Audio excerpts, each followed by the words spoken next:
Epaiketaren zain daude 9 bakegile, Jakes Esnal eta Jon Parot euskal preso gaixoen askatasuna aldarrikatzeko uztailaren 23an egindako ekintzagatik. Gaur epaituko dituzte Akizeko auzitegian 5 urtetik gorako kartzela zigorra eta isunak arriskatzen dituzte. Trenbidera baimenik gabe sartzea, trenen zirkulazioa oztopatzea eta taldean eginako lapurreta leporatzen dizkiete. Kaixo guztioi, eguerdion eta ongietorriak gurean gaur magazinera. Abenduak 15 ditu gaur, osteguna da. Gaur izango dira epaituak 9 bakegile eta azken orduko parte hartzaile bat ere gehitu da epaiketara. SNFC tren konpainia parte zibil gisa jarri eta 149.000 euroko kalte ordaina eskatu du, beste 4.000 euro nahi ditu justizia gastuak ordaintzeko. Bakegileek dei egin dute gaur Akizera joatera, 12 elkarretaratzea egingo dute auzitegi aurrean, auzi saioa bukatu arte. Ordu bat erdietan deitu dituzte deklaratzera auzipetuak eta abokatuek eskatu dute horiek errugabetzeko premiazko egoerak justifikatuta.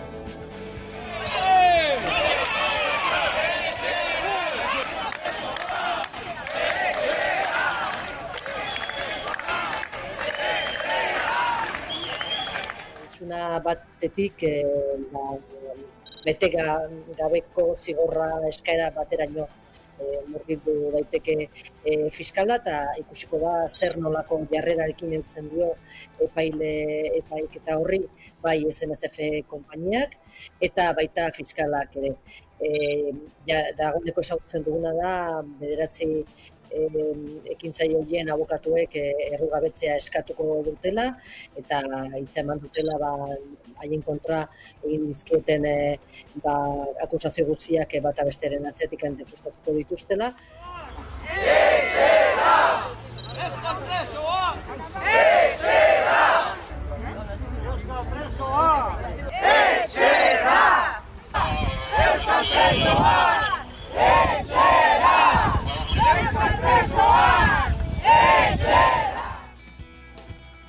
Eta beste hezkuntza eredu baten aldeko mobilizazioak deitu ditu ikamak gaurko. Segregaziorik gabeko hezkuntza publikoa, feminista, euskalduna, ekologista eta burujabea aldarrikatzeko mobilizazioak antolatu ditu ikasle antolakundeak.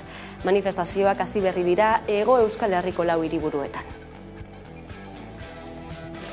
Bizkaiko metalgintzako sindikatuek eta FEBEN patronalak oraindik ez dute lortu akordioa egitea 52.000 langileri eragiten dien lan hitzarmena berritzeko. Azaro amaierako grebaren osteko lehen bilera egin dute eta ez da adostasunik egon. Sindikatuek salatu dute patronalak ez duela aldatu bere azken eskaintza. Bizkaiko metalgintzako lan gatazkan akordiorik gabe jarraitzen dute. Pizkanaka jarrerak hurbiltzen doaz eta negoziazio maila irekita dago. Hala ere, asteazkeneko bilerara patronalak proposamen berririk eraman ez izana salatu dute sindikatuek. Beste behin ere patronalak ez du mugimendurik egin eta 56.000 langile hitzarmen duinik gabe uzteko apustua egin du. Dagoeneko 11 greba egun egin dituzte eta astebeteko lanuzteen ostean izandako lehenengo hartu emanak ez du fruturik eman. Lan gatazka askatu barik jarraitzen du oraindik. Azken grebaldiaren atarian, patronalak eginiko eskaintza aldatu ez duela ohartarazi dute sindikatuek gainera. Ez du ekarri proposamen berri bat, ez du ekarri ezta mugimendu bat, eta gainera bere jarrera nahiko txarra izan da. Ematen du patronalak bultzatu nahi duela berriro sektorea greba berriak egitera. Bien bitartean, FEBEN hitzetan, enpresak eskaini dezaketenaren mugan daude. Hau da, ezin dutela gehiago egin, eta langileen ordezkariak ez daudela prest jarrerak gerturatuko lituzken mugimenduak egiteko. Edonola ere negoziazio mailak aurrera jarraituko du. Elak baina, adirazi duenez, proposamena oso urrun dago. Eta horregatik, grebei beste martza bat eman behar zaila deritzo, bestela esan da. Greba mugabea defendatu du egoera aldatu ezean. Patronalaren jarrera ikusita, grebei beste martxo bat eban beharko zaiola. Eta elaren apostua, greba mugagabea litzateke. Lan hitzarmenen negoziazioaren soka tinkotzen doa. Hori bai, beste aukera bat izango dute hilaren 21. Bi alde kalaber konpromisoa hartu dute eskaintza berriak aurkezteko. ikusiko dugu patronalak arduraz jokatzen duen edo blokeoaren bidetik jarraitzea nahiago duen. Aurrerapenik ez badago, gatazka areagotu egin. Eta gaurtik hasita Gasteizko Mercedesek 6 egunez etengo du ekoizpena estoka pilatu saiola eta Nerea García. Mercedes protagonista izan da aste honetan. Enpresa multinazionalak iragarri zuen Gasteizko plantak 2025ean furgoneta elektriko berria ekoitziko zuela. Era berean enpresako batzordea eta zuzendari berria Bernd Krotmayer bildu dira. Hala ere ez dira guztiak berri onak izan. Gasteizko plantak 6 egunez geldituko du ekoizpena, hilaren 22 arte gehiegizko izakinak dituelako. Mercedes enpresak iragarri duenez 2025ean Gasteizko lantegian furgoneta elektrikoak ekoitziko ditu. Emilio Titosek Gasteizko plantako zuzendariak irailean aurreratu zuen albistea. Hala ere, Alemaniako multinazionalaren baieztapen ofiziala falta zen. Mercedes enpresak erabaki du Gasteizko lantegian gama altuko furgoneta ertaina fabrikatuko dela. Gaur egun egiten duen familiakoa bezalakoa baina elektrikoa. Gaur egun Gasteizen Mercedes enpresak V-klase, EQV eta Evito Tourer furgoneta ertainak dagoeneko fabrikatzen du. Sindikatuek berriz salatu dute ez dutela informazio ofiziala jaso. Izan ere, aurreikusita dute bilera bat Bernd Krotmayer zuzendari berriarekin, eta bertan argituko dituzte proiektu honen xehetasunak. Hemos enterado por los propios medios, pero bueno, no obstante tenemos una reunión prevista con el nuevo director de Mercedes en Gasteiz. Preguntaremos a ver qué hay al respecto. Se puede haber conseguido un convenio mejor, visto que vienen furgonetas nuevas a la planta o modelos nuevos a la planta, que pudiera hacer que las condiciones de los trabajadores fueran mejores, puesto que esto indica que en Vitoria se hace buen trabajo, en Gasteiz se hace buen trabajo y que la empresa está contenta con lo que se hace aquí. Era berean astelen honetan Mercedesek iragarri du Polonian planta berria irekiko duela. Bertan furgoneta handiak ekoitziko dituzte, elektrikoak baita ere.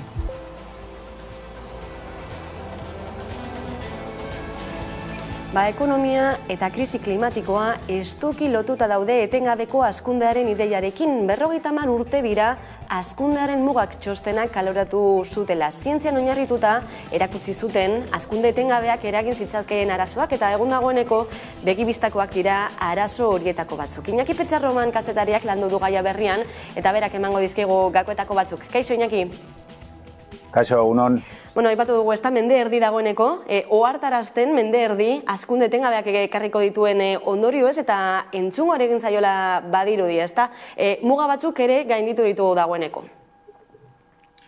Bai, Romako klubak eskatuta duela 50 urte egin zuten txosten horren ohartarazpenak neurri batean betetzen ari dira pixkanaka, ez? 2012an txosten honen gaurkotze asko egin dira, 2012an egin zuten horietako gaurkotze bat hainbat zientzilarik eta hor ja nolabait zehaztu zuten 12 muga zeudela, 9 muga zeudela lur planetan eta horietako 4 gaindituta zeudela, ez? Eta aurten egin dute beste zientzilari batzuk, beste gaurkotze bat, eta haien aburuz baia horietako 5 gainditu ditugu, ez? Horietako batzuk ezagunak dira, baina nik uste dut gaur egun bizi dugun bai klima krisia eta bai biodibertsitatearen galera direla, horko nolabait adierazpen garbienetako batzuk, ez? Eta hoiei dudik gabe, hoiei dia azkenean duela 50 urte egin ziren ohartarazpen horien frogak edo. Testuinguru oso jakin batean, kaleratu zuten txosten hori, gauzak aldatzeko premiarekin egin zuten, baina 50 urte geroago, oraindik oso zaila da askorentzat baiestatzea edota ikustea, ez? Planetak mugak badituela, horixe asimilatzea. Azken astean, beste berri bat jaso dugu ere, energia garbi eta mugagabea produzitzeko metodoa lantzen ari direla estatu batuetan, eta bitartean, ez, ekonomiaren desazkundea ez da planteatzen den zerbait? Ekonomiaren desazkundea azkenean da, ekonomia neoliberalak edo indarrean dagoen ekonomia kapitalistak ez du planteatu ere egin nahi, ze azkenian bilatzen duen helburu nagusia baita, urtero barne produktu gordinaren hazkundea, nola bilatzen den, nola lortzen den hazkunde hori erreparatu gabe, horrek ezinbestean nolaiteko ekoizpen agorrezina eskatzen du, konsumo gero eta handiagoa, eta azken finean materialen erabilera gero eta handiagoa. Aldi berean material horiek ez dira birziklatzen behar den neurrian, eta azken finean, zuk garai batean esaten zuten bezala, jarri kendu eta jartzen ez dezuen boltsa batean, azkenian iritsiko da momentu bat, nun bukatuko denez. Desazkundearen beharra ikusi nahi ez izateak ez du esan nahi desazkundea ez denik iritsiko, aste pare bat direla, uste Nature aldizkarian bertan, mundu mailan zona handia duten 8 pertsonalitate, ekonomialari ekologikoek, adierazi dute desazkundearen premia ezinbestekoa dela, eta nik uste dut nahi edo nahi ez iritsiko dela egun bat, Donela eta Denis Meadows hazkundearen mugak txostenean 100 urteko epea jarri zioten ikerketa horretan euren buruari, 50 urte igaro dira, eta bide horretan gaude, oraingoz bai egia da, hazkundeak jarraitu duela, ikuspegi ekonomikotik, baina baita ere egia da, hazkunde horrek gero eta zailtasun handiagoak dituela, bai materialen sorreran, baiko, eskatzen duen erritmo horri erantzuteko garaian, Eta txostenak ere beste ohartarazpen bat egiten zuen, balizko kolapso bati buruz hitz egiten zuen, nola ulertu behar du ohartarazpen hori? Ulertu beharko genuken nire ustez, eta hori da adituek adierazten digutena, ez bapateko katarsi edo hondamendi baten moduan, baizik eta pizkanakako jetxiera baten moduan, nola baita esateko, eta ulertzeko urrengo belaunaldiek natur baliabideen gana iristeko zailtasun gehiago izango dituztela, hainbat zerbitzutara iristeko zailtasun gehiago izango dituztela, hain zuzen ere, zerbitzu horiek txikiagoak eta eskuragaitzagoak izango direlako, pentsa dezakegu, natur baliabidetan, izan leitezke, gehien erabiltzen dien baliabide mineralak, urgeza, arrantza baliabideak, buruan eduki ditzakegun gauza guzti horiek, nolabait, zailtasun gehiago egongo dira horiek eskuratzeko, eta dudik gabe horrek ekarri ditzake gatazka politikoak eta gatazka armatuak gero eta gehiago, aditu batzuek Ukrainiako gerra ere eta inbazioa kontestu horretan ere kokatzen dute, beste hainbat gatazka bezala ez.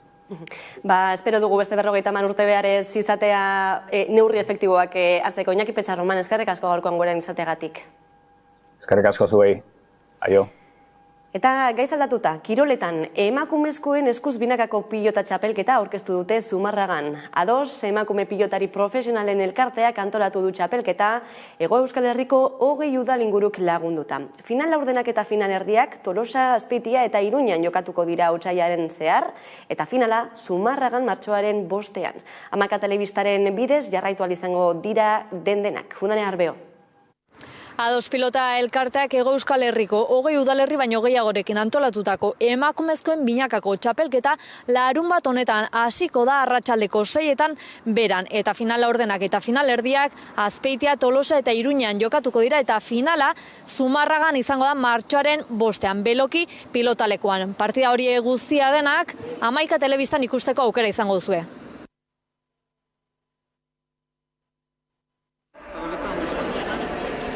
Emakumezkoen eskuz binakako pilota txapelketa aurkeztu dute Zumarragan. Ados emakume pilotari profesionalen elkarteak antolatu du Hego Euskal Herriko 20 udal inguruk lagunduta. txapelketan promozio mailan eta lehen mailan hariko ga, promozio mailako 4 bikote ongo die eta lehen mailako 8 bikote. Orotara beraz 24 pilotarik hartuko dute parte. Hain justu larun bat honetan, beran ekingo diote binakako txapelketa nagusiari arratsaldeko 6etan. Eta ondorengo egunetan, Azkoitian, Agurainen, Zierbenan edota Durangon izango dira. 20 udalerri baina gehiagotan emakumen pilotaz gozatzeko aukera egongo da. Gainera txapelketaren fase erabakigarriak pilotaleku zinez entzutetxoetan jokatuko dira. Fase erabaki horra edo ligila bukatuta, Tolosan, Azpeitin eta Iruinen izanen da. Eta nola ez, martxoaren 5 emakumen eunen aurrekari bezala, hementxe beloki pilotaleku hontan finala handie bizituko da. Eta final horiek bai, berdintasun aste horren baitan, egitaren hortan, barne sartuko dan ekitaldi bat izango dalako eta guretzako hori bat dalako. Pilota partida hori guztiak 11 telebistaren bidez jarraitu ahal izango dituzue.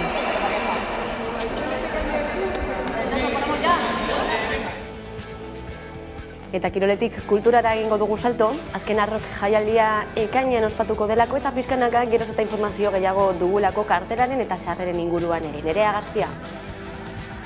Azken arrok jaialdiak bere kartela osatu du talde berriekin. Horien artean aipatzekoa da The Pretenders eta Incubus talde ospetsuen presentzia. Horrekin batera Euskal Herriko taldeak ere izango dira. Eta bigarren konfirmazio honekin eguneko sarrerak salgai jarri dituzte eta bonuaren prezioa indarrean egongo da hilaren 27 arte. Urrian azken arrok jaialdiaren lehen taldeak baieztatu zituen Lasturrek. Horien artean Iggy Pop, Racing, Eldrogaz eta beste hainbat zeuden. Aste honetan berriz bigarren konfirmazioa argitaratu dute. Eta horrekin batera eguneko sarrerak eta abonamenduak salgai jarri dituzte. Bigarren konfirmazio honetan The Pretenders talde ezaguna eta Incubus Rock taldea batu dira 21. edizioko kartelburuen zerrendara. Izan ere, biak ekainaren 16an, ostiralean, agertokira igoko dira. Nazioarteko taldeei dagokienez, hainbat talde iragarri dituzte. Alter Brights, The Undertones eta Ana Popovic gitarrista besteak beste izango dira 2023ko azken arrok festivalean. Azkenik Euskal Herriko taldeak ere iragarri dituzte edizio honetarako. Alde batetik Lier, Lide Hernando abeslari eta gitarrista izango da, eta beste aldetik Espalak taldea baita ere. Bonuaren prezioa abenduaren 27 arte egongo da indarrean.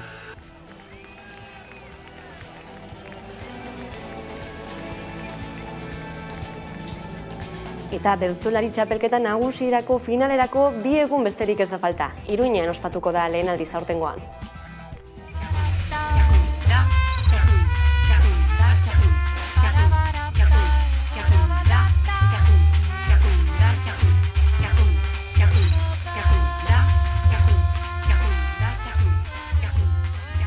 Egun ederra izango dela segurua da, eta uste dut aurtengoak esangura haundia daukala, nahi bada politiko fuerte batzuk, asteko Iruñan izatea finala, eta bestetik dudari gabe lehenengo aldiz 3 emakumezko hariko geralako kantuan, eta uste dut horrek esangura politiko haundia daukala, ez niretzat bakarrik, ez emakume ontzat bakarrik, baizik hemen gauden 8 ontzat uste dut, eta berso gintzarentzat eta kultur gintzarentzat oro har.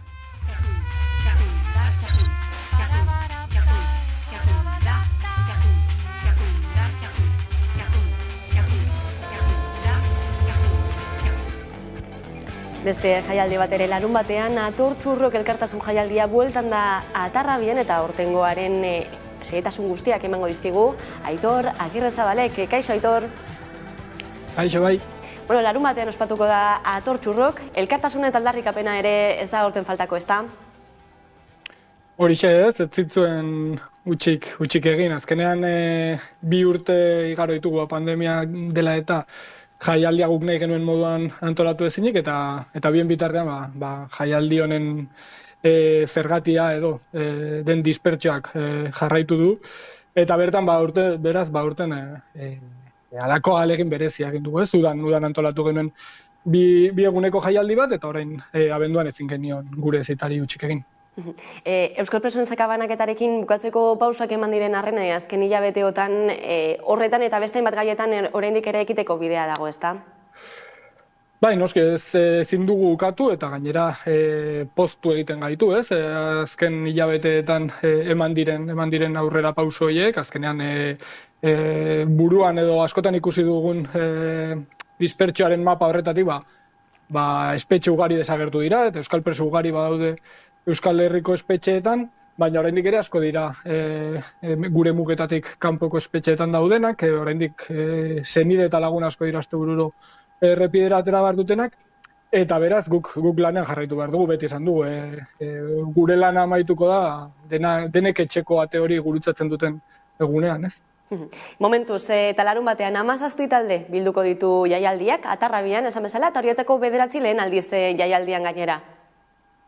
Horixe, 18 izango dira azkenean, 16 talde eta 2 musika jartzaile, eta bai, eta aurtengo agian kartela begiratzerakoan gauza berezinetakoa horixe da, ez? 9 lehen aldiz arituko direla, azkenean aipatu dugun bezala, udan antolatu genuen jaialdi bat, eta orain abendukorako erronka nagusietako bat izan zen, izenak ez errepikatzea, udako kartelean egon zirenak, negukoan ez egotea, ez? Eta horrek, alegin berezia suposatu du, baina nik uste azkenan lortu zela, kartel berezi bat, kartel anitz bat, gustu askotarako kartel bat osatzea, eta azkenean erakargarria ere, ez? Azkenan hori dela helburua, jendea erakartzea, jendea etortzea, eta denon artean elkartasun gau berezi bat lortzea.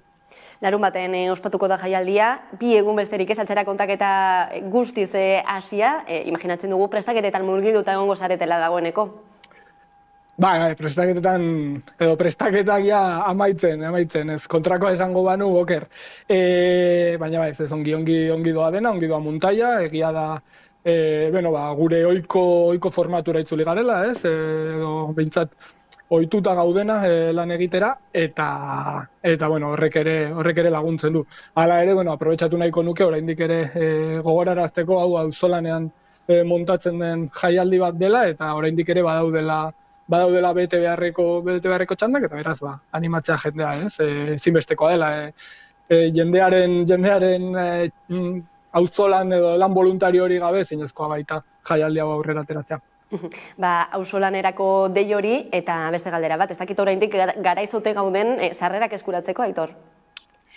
Oraindik geratzen dira batzuk, azken sarrerak Iruñeko herriko tabernan daude salgai, hortxe bakarrik, eta geratuko balitz, baten bat geratuko balitz, larun batean bertan eskuratu ahalko litzateke jaialdiko lehiatilan. Oso ondo, Aitor, eskerrik asko informazio guztiagatik, hurrengora arte. Mila eskertzuei, bai. Jakin ezazue, Ameka Telebistak ere Atortxurrok jaialdia eskainiko duela, larun batean, arratsaldeko 7 eta 20etan Nogen taldearen kontzertua, gaueko 9etan Atortxurrok saio berezia, eta gaueko 10 eta 4 Tremenda Jauria taldearen zuzenekoaz gozatzeko aukera ere izango duzue. Euskal Herriko elkartasun jaialdirik handienak beste edizio bat ospatuko du Atarrabian. Atortxurrok duela 23 urte 2 helburu eta konpromiso batekin jaio zen ekimena da. Helburuak euskal preso politiko eta haien senideak pairatzen zuten dispertsioa salatzea eta honek suposatzen zituen gastu ekonomikoi aurre egitea. Konpromiso aldiz, errepresaliatu politikoen gaia behin betiko konponduta egon arte lanean jarraitzea. Hau da, denak etxean eta aske egon arte. Oraindik badalanik baino asko dira 23 urte eta 26 edizio luze horietan emandako pausoak. Eta aurtengoan, gertu lelopean, ez? Gertu horrekin azaldu nahi izan dugu gure helburua, Atortxurroken helburua gertu dagoela, gertu ditugula euskal preso politiko gehienak, eta gertu gaudela, hau da, pres gaudela, bide horri, dispertsioaren bide horri amaiera jartzeko. Aurten alegin berezia egin nahi izan dute eta horren isla da aurkeztu berri duten kartela. Guztiera 17 musika talde eta aularatuko dira, zeinetatik 9 lehen aldiz parte hartuko dute Atortxurroken. La Furia, Bulego, Angelus Apatrida, Merina Gris, Segismundo Toxikomano, Odolkiak Ordainetan, Brigadeloko Odei Barroso eta Raimundo Alkanastero. Horiekin batera agurdoinuak ekarriko dituzten edo itzuleran izanen diren taldeak badaude. Nabarmentzeko, eskakeitanen azkenengo kontzertuetako bat izango dela, Eta bestetik, hemen Iruñeko Nafarroko El Trono de Jurasen itzulera bira txiki horretako geldialdi bat ere Atarraian izango dugula. Eta kartela borobiltzeko Mafalda, Nogen, S.A.F.U, Tremenda Jauria eta DJ Plan B. Azken hau izango da udako ediziotik errepikatu den bakarra. Eta arrakasta ikusita ezin utzik egin. Musika eta aldarrikapena uztartzen duen jaialdi berezia dugu Atortxurrok. Euskal preso politikoen dispertsioan aurrepauso asko lortu badira ere oraindik 178 euskal preso politiko daude. Zeinetatik 54 Espainiar eta Frantziar estatuetako espetxeetan daude. Eta Durangoko azoka amaituta buru belarri aritu da Koldo Otamendi musika zuzenean saioko aurkezlea talde desberdinekin hitz egiten, nobedadetan sakontzen, eta gaurko saioa horrekin osatuta dator. Koldo, eguerdion? Eguerdion, bai. Zer modu zion da aurtengo azoka? Bueno, ondo joan da, berriz ere betiko formato hartu du azokak, betiko jendean dana bildu da azokan aurten, eta esan daiteke jende guztia kontentari geratu dela. Hainbat eta hainbat talde dekin egon zara, ez da? Ezagunak, veteranoak, berriagoak ere? Bai, Durangoko azokan aprobetxatzen dugu estandak bisitatzeko, talde berriekin egoteko, lehen aldiz azokan dauden talde horiekin egoteko, bai eta veteranoak direnekin ere, eta guztien artean osatu du gaur gauean ikusi ahalko duzuen erreportaje luze eta mardula. 30 elkarrizketatik gora egin ditugu eta guzti horiek formato laburrean bilduko ditugu gaurko saioan. Erreportaje berezia gaurkoa orduan, ez dakit zertxo bat gehiago aurreratu dezakezun? Bueno, esan daiteke hori aipatu duzunaren, ez? Musika zuzenean telebista saioan saiatzen gara Euskal Herriko musikaren errealitate ezberdinak azaltzen, eta bideo horretan gure saioan egongo dira Zetak, Burego, Zean Maiz edo Sutagar bezalako talde ezagunak, bai eta lehenengo aldiz azokan egon diren beste hainbat musika talde ere, ez? Bideo horretan Lamiak, Burutik, Kosmaikosin, Dena eta horrelako talde gazteak bidea egiten ari diren talde horiek, ez? Guztiekin egin dugu azokako erradiografia, bakoitzak bere disko aurkeztu dugu eta zer helbururekin etorri dan Durangora, eta esan bezala guztiak gaur ikusteko aukera izango da. Koldo Otamendi, eskerrik asko, zein egongo gara orduan? Eskerrik asko zuei.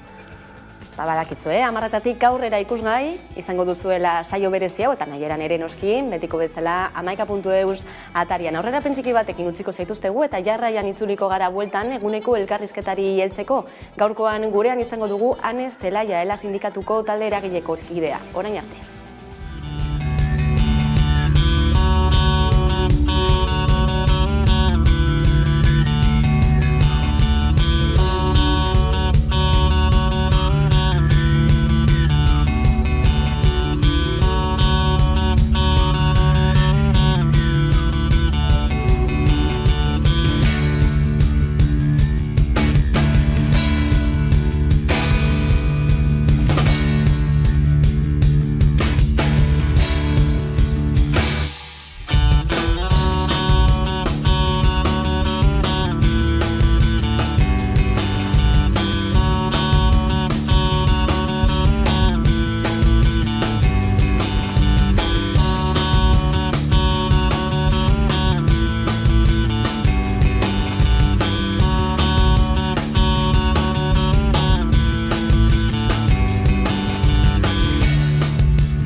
Nik enkargatua izan nahi nuen, baina denok izatez jaiotzatik, puta seme batzuk besterik ez gara.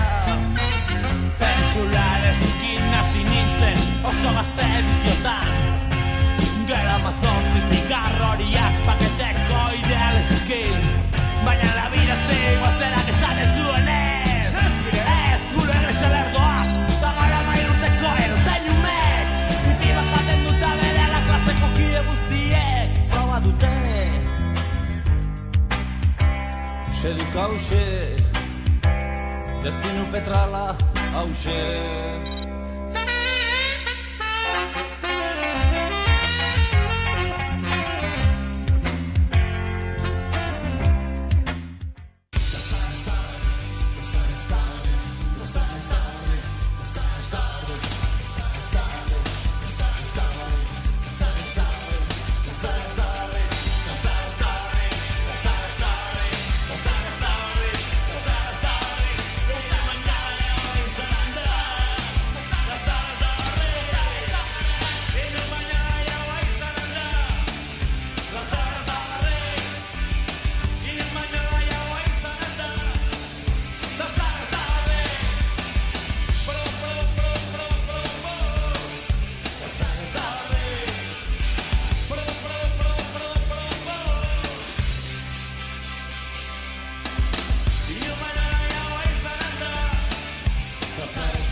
Hori gogoratzen dut irakurri nuela gaztetan, oso gaztetan, ontzan erosi nuen, eta garai hartan horretara zijoan autobusaren geltokia han zegoen, eta gogoratzen dut erosi nuela, io nintzara autobusea, txaron behar izan nuen pixkat martxan jarri arte, eta harrapatu ninduen hainbeste, esaten nuen, mina idatzi egin daiteke. Nik hori ez dekien, ordura arte.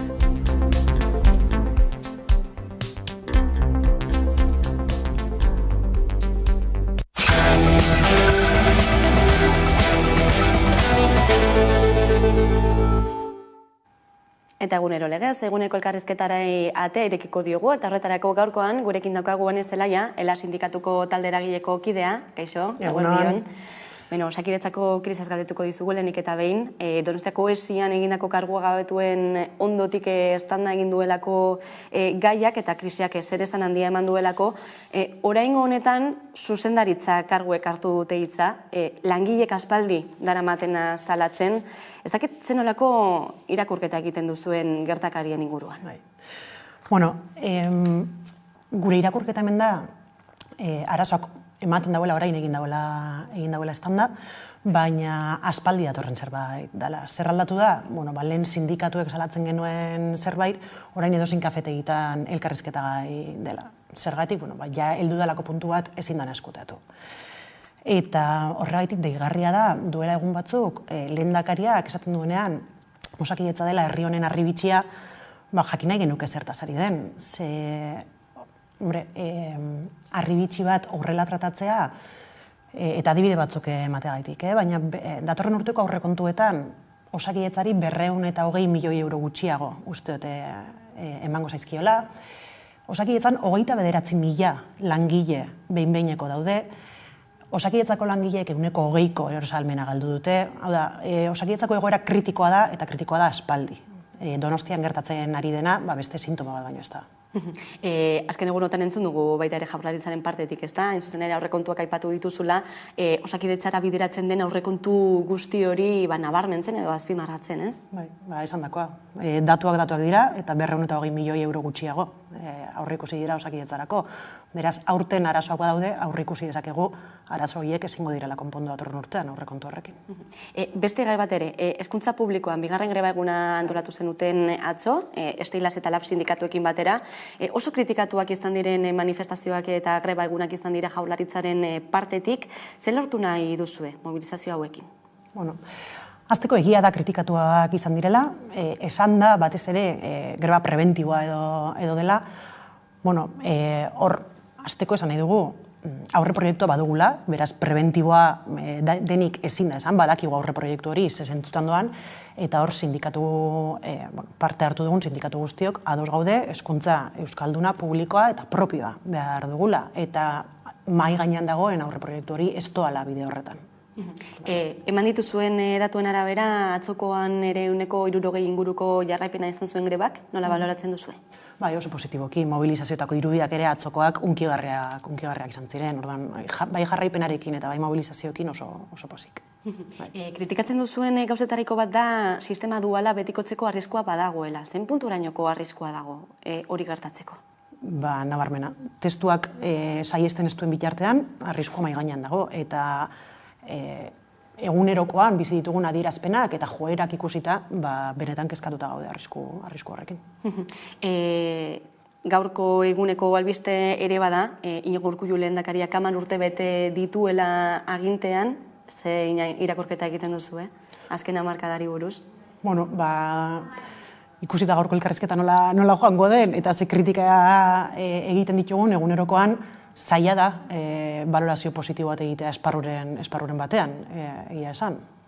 Zaila da. Atzokoan ere kaleratu ziren, behin betiko azaroaren KPI-aren datu horiek, eta naiz eta pixka bat jaitzi den, elikagaien prezioak oso altu jarraitzen dute, eneko 15ko egoera izan dute azken urtean, eta soldatak ordea bere horretan jarraitzen dute. Ez dakit zenbaterainoko erosalmena galdu duten herritarrek azken urtean? Bueno, hemen hasteko nik uste garrantzitsua da argitzea euskal gizartea pobretze prozesu nabari batean dagoela, baina ez dela pasadan urteko eta aurtengo kontu bat. Egia da, 2021 eta 2022ko KPIak ez duela batere lagundu, baina badaia hamarkada bat edo gehiago pobretze prozesu batean gaudela. Eta KPI-ari egostea prozesu hori ez da zilegi eta gainera ez da egia. Horre argitaratu genuen txosten bat, Gipuzkoako Aldundiak publikatutako datu batzuetan oinarrituta zegoena, soldaten inguruko datuetan, eta txosten horretan argi geratzen zen datu horien irakurketatik. Batazbesteko soldatan 2008ra, KPIa kontuan izan gabe, 2008ra batazbesteko soldatak 1.000 euro galdu ditu, urtean. Hori pasada bada euskal gizartearentzat. Orduan, orain gainera, aurtengo eta pasadan urteko KPIa kontuan izan da, pobretzea are nabariagoa da. Horren arira eskatzen duzu, exigitzen duzu soldaten igoera KPIaren araberakoa izatea, premiazkoa dela iritzi duzu, ideia hori ordea ez da patronalaren gustokoa eta negoziazio kolektibo asko eta asko ezatzera ez aurrera daude, ez da? Bai, negoziaketa kolektiboa blokeatu da zegoen puntu askoan, esparro askotan jada, orain KPI honekin are gehiago, baina patronalak borondatez gutxitan ematen du ezer. Adibide bat besterik ez da, Bizkaiko metalgintzako sektoreko negoziazioak luze dirau esaterako, atzoko bilerak zer eman zuen? Ba, ez errez. Esan genuen bilera eta gero, atzoko bileran patronalak ez zuen eskaintza berririk ekarri, eta egoera berdina da. Gaur esan du, irten da gaur Arantxa Tapia mediotan, esaten, garrantzitsua dela hemen akordio batera heltzea, eta suposatzen duela, bi alderdiak borondate honez jokatuko dutela, eta hemen borondate hona, KPI mahai gainean ez dagoen bitartean, ez dago zer eginek. Greba egun gehiago aurre ikusten dira? Greba egun gehiago behar direla defendatzen dugu. Guk uste dugu, behin ja greba egunen ziklo hau pasata, 2022an uste dut 11 egun dara matzagula, eta azkenengo tanda 5 egunekoa izan da, guk uste dugu greba muga baterako unea badela. Batez ere kontuan izan da atzoko bileraren emaitza. Beste greba deialdia deitu duzu esaterako Bizkaiko zahar egoitzetan ere, ia astebetekoa, aspalditik datozen aldarrikapenak, sektore oso feminizatua, zenolako lotura du honek korapiloa esaskatzearekin. Feminizatu izateak? Dena. Alde batetik badago edozein sektoretan dauden arazoak, KPIarekin eta bar, baina bestalde batetik badago bai patronalak eta bai gobernuak ze zailtasun dituzten benetan emakume hauen lana aintzatestean eta lanari balioa ematean. Eta bizi izan dugu prozesua aurreko negoziaketetan eta errepikatzen dabil. Zergatik uste duzu ez dela aurrera pausorik ematen? Alde batetik aldarrikapenak, KPI altu dagoen heinean, aldarrikapenak gero eta zailagoak direlako, eta bestalde batetik, aurretik esandakoagatik, emakume, sektore feminizatuen lanari etzaiolako behar edo duen balioa ematen, eta orain arte edo tradizionalki emakumeek etxean eta debalde egiten dituzten lanak ziren, eta orain ez patronalak, ez gobernuak, ez du ulertzen zergaitik emakume hauek soldata duinak nahi dituzten, lehen gratis egiten edo debalde egiten bazituzten. Krisia langileek ordaintzen ari dira berriro? Beti, bai, argi eta garbi. Hor daude datuak, eta berriz noa pixkat Gipuzkoako Aldundiko datu haietara. Datu haiek esaten zuten, KPI-aren igoeraren aurretik, datu haiek esaten zuten, euskal soldatak Europako bataz bestekoarekiko maila galtzen ari zirela, hau da, postuetan berantza gindoa zela, eta, bueno, azterketa egin genuen, hau zergatik da, produktibitatea agian jeitsi delako, igual jada eskara puntuerak produktibitatean, eta datuak hor daude, eta produktibitatean bagaude bataz bestekotik oso, bataz bestekoaren oso gainetik, 14 gainetik, orduan, nor dabil tartaren zati horrekin geratzen langilegoa, ez? Nolako arrakala dago, edo zenbateraino, zenbaterainoko handitu da, gehien eta gutxien irabazten duen arteko arrakala hori? Bueno, aurtengo datuekin zaila da esaten, baina arrakalei, ez dakite genero arrakala zabiltzan, edo soldata alturen eta bajuenen artekoa. Alturen eta bajuenen. Bueno, soldata igoerak portzentualki egiten diren heinean, arrakala horiek handitzen doaz nahita ez. Azkenean, soldata handienak gehiago handitzen dira, eta baxuenak gehiago txikitu. Zer gertatzen da gainera, soldata bajuenak orokorrean edo askotan lanaldi partzeletatik datozela, eta horiek areagotzen doazen heinean, eta lan merkatua prekarizatzen doan heinean, masa hori handitzen doa, orduan arrakala gero eta handia bada, bai. Egun bizin dugun testu inguruan, prekarietatetik bizitzeko, zein motatako edo zein nolako soldata izango litzateke egokia Euskal Autonomia Erkidegoan? Bai, bueno, langa hori 1.400 euroan ezarri dugu.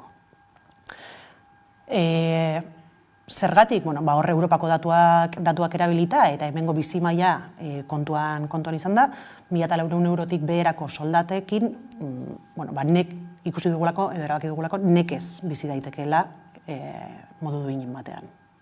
Eusko Jaurlaritzatik zerbait egin dezakete erosahalmen hori ere bermatzeko? Bai, egia da erosahalmenaren parte bat, edo soldatetik eratorritakoa, hitzarmen kolektiboetatik datorrela, baina badago prekaritatean biziten gizartearen oso parte garrantzitsu bat Eusko Jaurlaritzak edo gobernuak babestu dezakeena. Eta hemen hitz egin nahiko nuke adibidez RGI-ari buruz, edo diru sarrerak bermatzeko errentari buruz. Eta hor, mahai gainean dagoen legearen testu horri buruz. Gai hau Eusko Jaurlaritzaren menpe dagoen gai bat da zeharo, errentaren berme horri esker bizi dira edo bizi beharko luke gizartearen parte oso garrantzitsu batek, eta horregin nahi dena da, 2008ko legea ordeztu nahi da. 2008ko legeak egiten zuena zen RGI-a erreferentziatu gutxieneko soldatara, eta beraz, gutxieneko soldata igotzen zijoan heinean, igo behartzen ere RGI hori. Zer gertatu zen, 2012an, salbuespenez printzipioz eta behin gertatu bertzuen zerbait zen, erabaki zen murrizketa bat egitea, eta urte horretan etzela RG hori igongo gutxieneko soldataren arabera, baizik aurrekontuen arabera. Zer gertatu da, gero urtero errepikatzen joan dela hori, eta salbuespena urtero egiten ibili dira. Eta orain lege honek egin nahi duena da, hori betikotu eta hori kontsolidatu. Eta horregaitik harritzen gaitu asko lege horrek izan dituen babesak, izan dituen abstentzioak ere. Eta parte hori, gizartearen oso parte garrantzitsu bat barneratzen duen, edo babesten duen zerbait da, eta guk garrantzia handia ematen dugu. Diru sarrerak bermatzeko errenta aipatu duzu, diru laguntzak, RGI-a, soldatapekoak, baina pentsiodunak ere ari dira erosahalmena galtzen. Hain zuzen, azken 2 aste hauetan, urte amaitu baino lehen osatu beharko luke Madrilgo gobernuak erreformaren 2. zatia, zenolako doinuak datoz Madrildik? Gai honetan zaila da doinu zehatzak entzutea, baina guk hilabeteak daramatzagu, ia urteak daramatzagu esaten Europar funtsaiek prezio bat zutela, eta prezio hori idatziz dagoela, akordio bat zela Espainiar Estatuaren eta Europaren artean, eta akordio horretan funtsen truke Espainia konprometitzen zela erreforma batzuk egikaritzera, eta erreforma horietako bat pentsioen erreforma zen. Orduan, pasadan urtean egia da egintzela erreforma bat, baina erreformaren parte garrantzitsuena pendiente dago. Soinua zein da, zehazki ez dakigu nondik etorriko diren. Badakigu idatziz dagoen epea aurtengo abenduaren 31 dela, beraz erortzea dagoela, Eta badakigu ere planteatzen ari dena dela pentsioak kalkulatzeko kontuan izaten den epealdia azken 25 urteetatik 30 izatera pasatzea edo pixkat handitzea. Ikusiko dugu ze horquilla horren barruan aukera asko daude. Kalkulu hori handitzak suposatzen du pentsioetan, pentsioak jeistea argi eta garbi, orduan eraso eta murrizketa zuzena da. Ez hori bakarrik, Bruselak agindutako baldintzen artean ere badago, ez? Gastu publikoa mugatzearena nola islatuko da hori pentsioetan? Bueno, pentsioetan murrizketak egiten diren heinean, hori gastu publiko murriztea da. Eta dio dana, kalkulurako kontuan izaten den epealdi hori haunditzea, pixkat eteora den zerbait ematen du, baina eragin zuzena dauka hilabetero pentsiodunek kobratzen duten kopuruan. Eta hor, oker egon naiteke zifran, baina 15 urtetik 25 urtera pasazenean epe hori, pentsioetan murrizketa ez dakit 8% ingurukoa izan zen. Orduan, murrizketa bat dagoela oso argi dago, eta badatorrela. Egoera honen aurrean Euskal Herrian zenbateraino ari dira edatzen pentsio pribatuak? Bueno, edatzeko arriskua edo legez edatzeko arriskua beti dago mahai gainean. Guk beti defendatuko ditugu pentsio publikoak, horraitik hitz egiten denean planes de empleo, enplegu planetaz eta hitzarmen kolektiboan enplegu planak jasotzeaz eta gu ez gara horren aldekoak, pentsio publikoa defendatu behar dira, eta azkenean hitzarmen kolektiboan jasota ere plan horiek plan pribatuak dira. Eta ze puntura arte dabiltzan edatzen, osasungintzan bezala, jendeak beldurra daukan heinean, edo pentsio publikoak arriskuan ikusten dituen heinean, saiatzen da bere etorkizuna babesten. Urte bete igaro da, nagoeneko Eusko Jaurlaritzak EAeko espetxeen kudeak eta bere gaine hartu zuenetik, eta horren gaineko balorazioa ere azaldu duzue duela gutxi. Zenola kondorioak atera dituzue kudeaketari dagokionean eta langileen egoerari buruz ere? Guk hasteko transferentziari buruz balorazio positiboa egiten dugu. Uste dugu positiboa dela transferentzia hori gertatzea. Beste gauza bada, zer gertatu den gero urte bete honetan. Eta zer gertatu da, alde batetik langile gitxiago daudela, eta beste alde batetik antolakuntzan kaosa dela nagusi, espetxetan. Eta hau anekdotikoa da, baina adibide pare bat jartzagatik, ekonomatoetan hornidurarekin arazoak izan dira, eta Arabako espetxean adibidez, presoak astebete egon dira bokadilloa jaten arazo bat egon delako sukaldeko erreformarekin. Orduan, transferentzia bai, baina nola eta zertarako. Hau da, transferentzia defendatzen dugunean da, sinisten dugulako, hemendik kudeatuta gauzako beto egin daitezkeela, sistema humanoagoa izan daitekeela, beste ardatz batzuetan oinarrituta, berdintasunean, justizian, baina eskabiltza hori ikusten, eta horrek eskatzen gaitu. Egoera sozial eta ekonomikoa ikusita, hainbat greba deialdi daudela mahai gainean aipatu dugu, edatzen ari da greben deialdi hori, mobilizaziorako grin hori? Bueno, azkenengo asteetan bai ematen du sentsazio hori, eta egia da, lehen edo duela hilabete batzuk, hitzarmen bat blokeatuta zegoenean, KPIa basua zenean, langileek ez zuten hainbeste nabaritzen hitzarmen hori berritu edo ez berritzaren eragina. Baina eske orain gure egunerokoan eta supermerkatura goazen bakoitzean edo kafe hartzera goazen bakoitzean edo nabaritzen dugu gure pobretzea. Eta bai, nabaritzen dugu gizartea beroago, orokorrean ez bakarrik negoziaketa kolektiboan. Sedizio delituaren erreformaren arira, ura desagertuko da, baina desordena publiko larriak etorriko dira haren ordez, eta desordena publiko larritzatez hartuko dira hainbat eta hainbat ekintza. Sindikalgintzatik egiten diren protestak kriminalizatzeko arriskoa ikusten duzue honekin? Bai. Sedizio delituaren derogazioa berri ona da, hori ez dugu bukatzen, ez dena berri ona da, zeren truke egiten den. Eta horren prezioa izatea, testu bat, delitu horren testu bat, orokorregia dena eta printzipioz ahalbidetu dezakeena, ez protesta sindikalak, protesta sozialen kriminalizazio bat. Orduan, arrisku erreal bat ikusten dugu mahai gainean.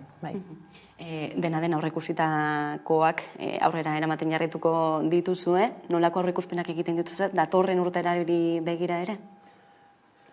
Datorren urteari begira, kontuan izan da, azkenengo mobilizazioak ez direla akordioan amaitu, gehienek jarraipen bat izan beharko dute, eta hitzarmen batzuk ere aurten amaitzen dira, eta datorren urtean negoziatu beharko dira, orduan etorriko dira negoziaketa berriak, gizartea ez da gero eta aberatsagoa, gero eta pobreagoa da, eta datorren urtean are gehiago nabarituko da, orduan, gatazkak aurre ikusten ditugu, bai.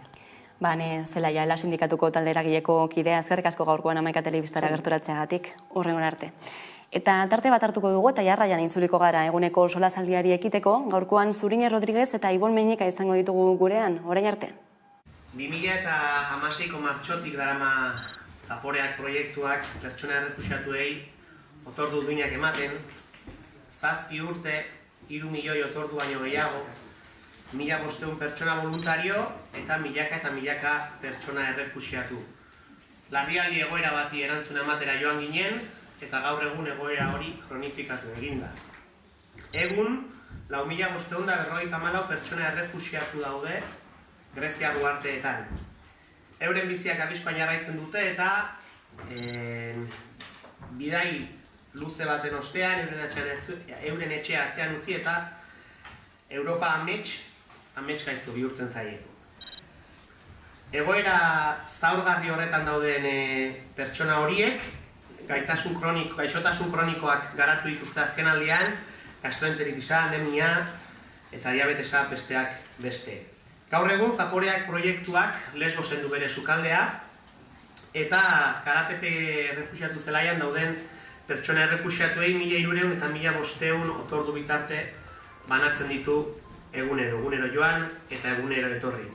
Horrek, hilabeteko aurrekontua 70.000 eurokoa izatera darama eta 2023ari begira 900.000 milioi bat euroko aurrekontua izango du Zaporeak proiektua. Eta horri guztiari aurre egiteko jarri dugun martxan bazkide kanpaina.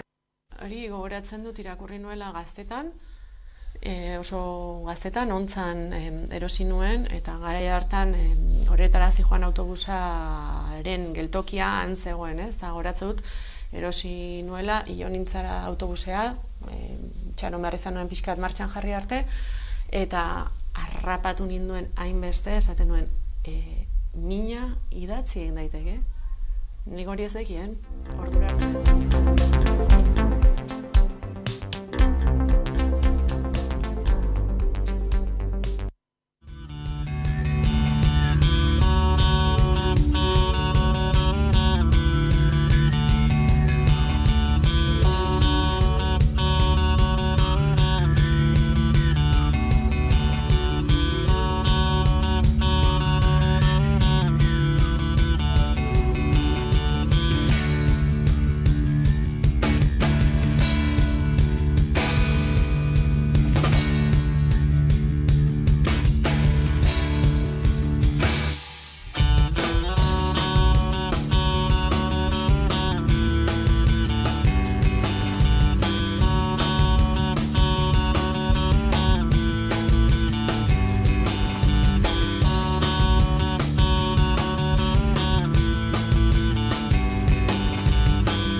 baduzu Hamaika ikusteko aukerarik. Hau, bukatu da.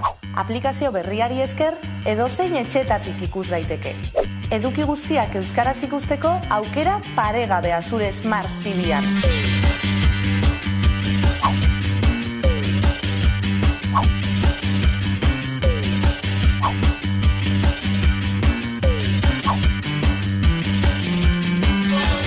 Hamaika, edozein etxetatik, zugandik gertu.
gogoratzen dut irakurri nuela gaztetan, oso gaztetan, ontzan erosi nuen, eta garai hartan horretara zijoan autobusaren geltokia han zegoen, eta gogoratzen dut erosi nuela, hilo nintzara autobusea, txaron behar izan nuen pixkat martxan jarri arte, eta harrapatu ninduen hainbeste, esaten nuen, mina idatzi egin daiteke.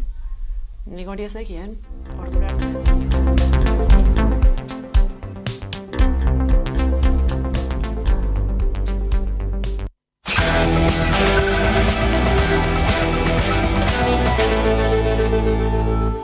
Egunero lege solasaldiari ekingo diogu horretarako gaurkoan gurekin ditugu alde batetik Zuriñe Rodríguez, eguerdion. Kaixo, eguerdion. Ibon Meñikari gurekin, eguerdion. Dekarrik. Atzoko egunari begira, jarriko gara lehenik eta behin, hezkuntza publikoan egindako bigarren greba egunaren balorazioa egiteko, berriro ere kalera atera zirenako 100 lagun, LALAB eta Estira sindikatuek deituta ez, hain zuzen ere aeko hezkuntza legearen zirriborroaren aurka egiteko ikusiko ditugu irudiak.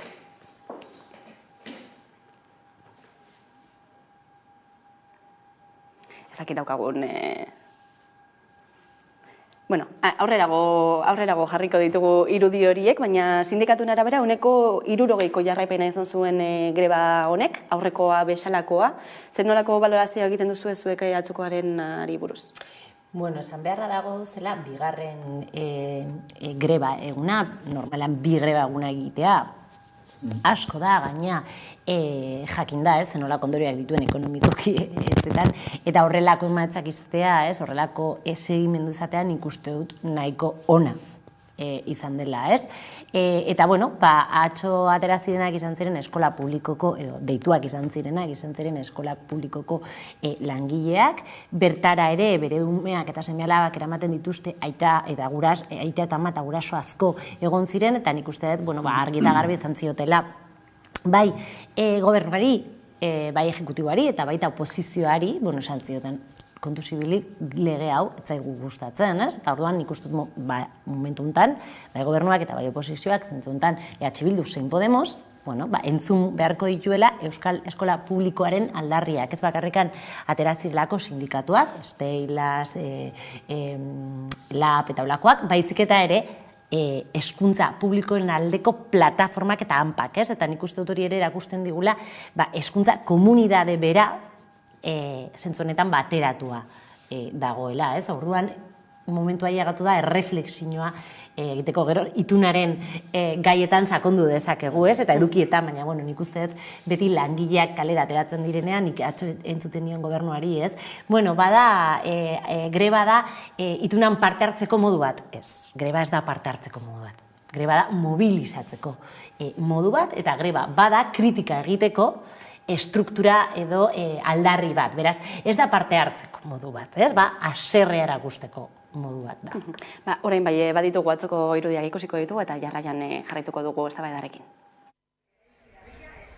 Araba, Bizkai eta Gipuzkoako hezkuntza sare publikoko grebak 60% jarraipena izan du sindikatuen esanetan eta 32,7%koa Jaurlaritzaren arabera. Ela, LAB eta Estela sindikatuek deitutako bigarren lanustea izan da.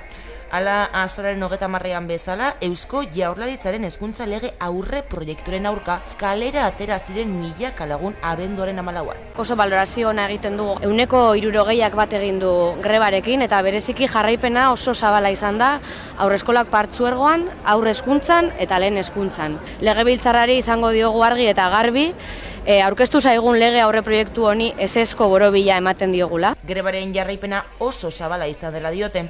Goizean mobilizazio egin zuten Gasteizen, arratzaldean berriz 3 hiriburuetan. Horietan Eusko Jaurlaritzari eta alderdiei eskatu zieten testuak langileen eskaerak jasotzea hezkuntza sistema publiko, propio eta euskalduna lortzeko. Eta nahiko argi geratu da, hezkuntzako langileek hezkuntza sailak aurkeztu duen aurre proiektu honekiko adierazi duela bere desadostasuna, ezta? Aurre proiektuak hezkuntza sistema duala betikotzen duela salatzeaz gain, hezkuntza publiko, propio eta euskalduna aldarrikatu zuten. Bestalde, Bingen Zupiria Eusko Jaurlaritzako bozeramaileak kezka agertu zuen greba egunaren bezperan, eta sindikatu deitzaileei EH Bildu eta Elkarrekin Podemos EU presionatzen saiatzea egotzi zien. Bien bitartean, sindikatuek Gasteizko gobernuari eskatu zioten mahai gainean jarri duen proiektuaren norabidea aldatzea. Gure hotsa aintzat hartu dezaten eta nolabait moldatu dezaten eta aldatu dezaten orain arte argitaratutakoak hartu duen norantza. Argi uzten dutela norantza bakarrean doazela eta hau hezkuntza publiko pribatua betikotzea da eta bestetik ez dutela inongo neurri zehatzi jartzen hezkuntza publikoa indartzeko. Kezka nabaria gizartean, ez da Ibon? Bai, guri egokitu zitzaigun atzo grebarekin bat egin eta horrek ekartzen dituzen gora bera guztiak lehen Zurinek apuntatu duen ildotik. Ni aurreko egunean, azaroan 30ean egin zeneko mobilizazioan egon nintzen Bilbon, atzo Gasteizenez, eta bai batean zein bestean guk guraso gisa greba egin genuen, edo grebaleriekin edo grebaren deialdiarekin bat egin genuen gure umeak eskolara ez eramaten. Eta ia da baitere, lehen zurinek apuntatu duen hildotik baitere, badaudela elementu batzu baitere, uste dut, hausnaketarako eraman balko intuzketanak, ez? Batetik, bingen superia igualagian bere rolean baitere betetzen du, ez? Eta presio moduan ulertzen direla grebak eta mobilizazioak, noski baietz, bat datorrez, horretarako da. Atzo baitere entzuten dion, eragite gaitasun bat edo eragite saiakera bat zala, ez? Noski eragin nahi dugu.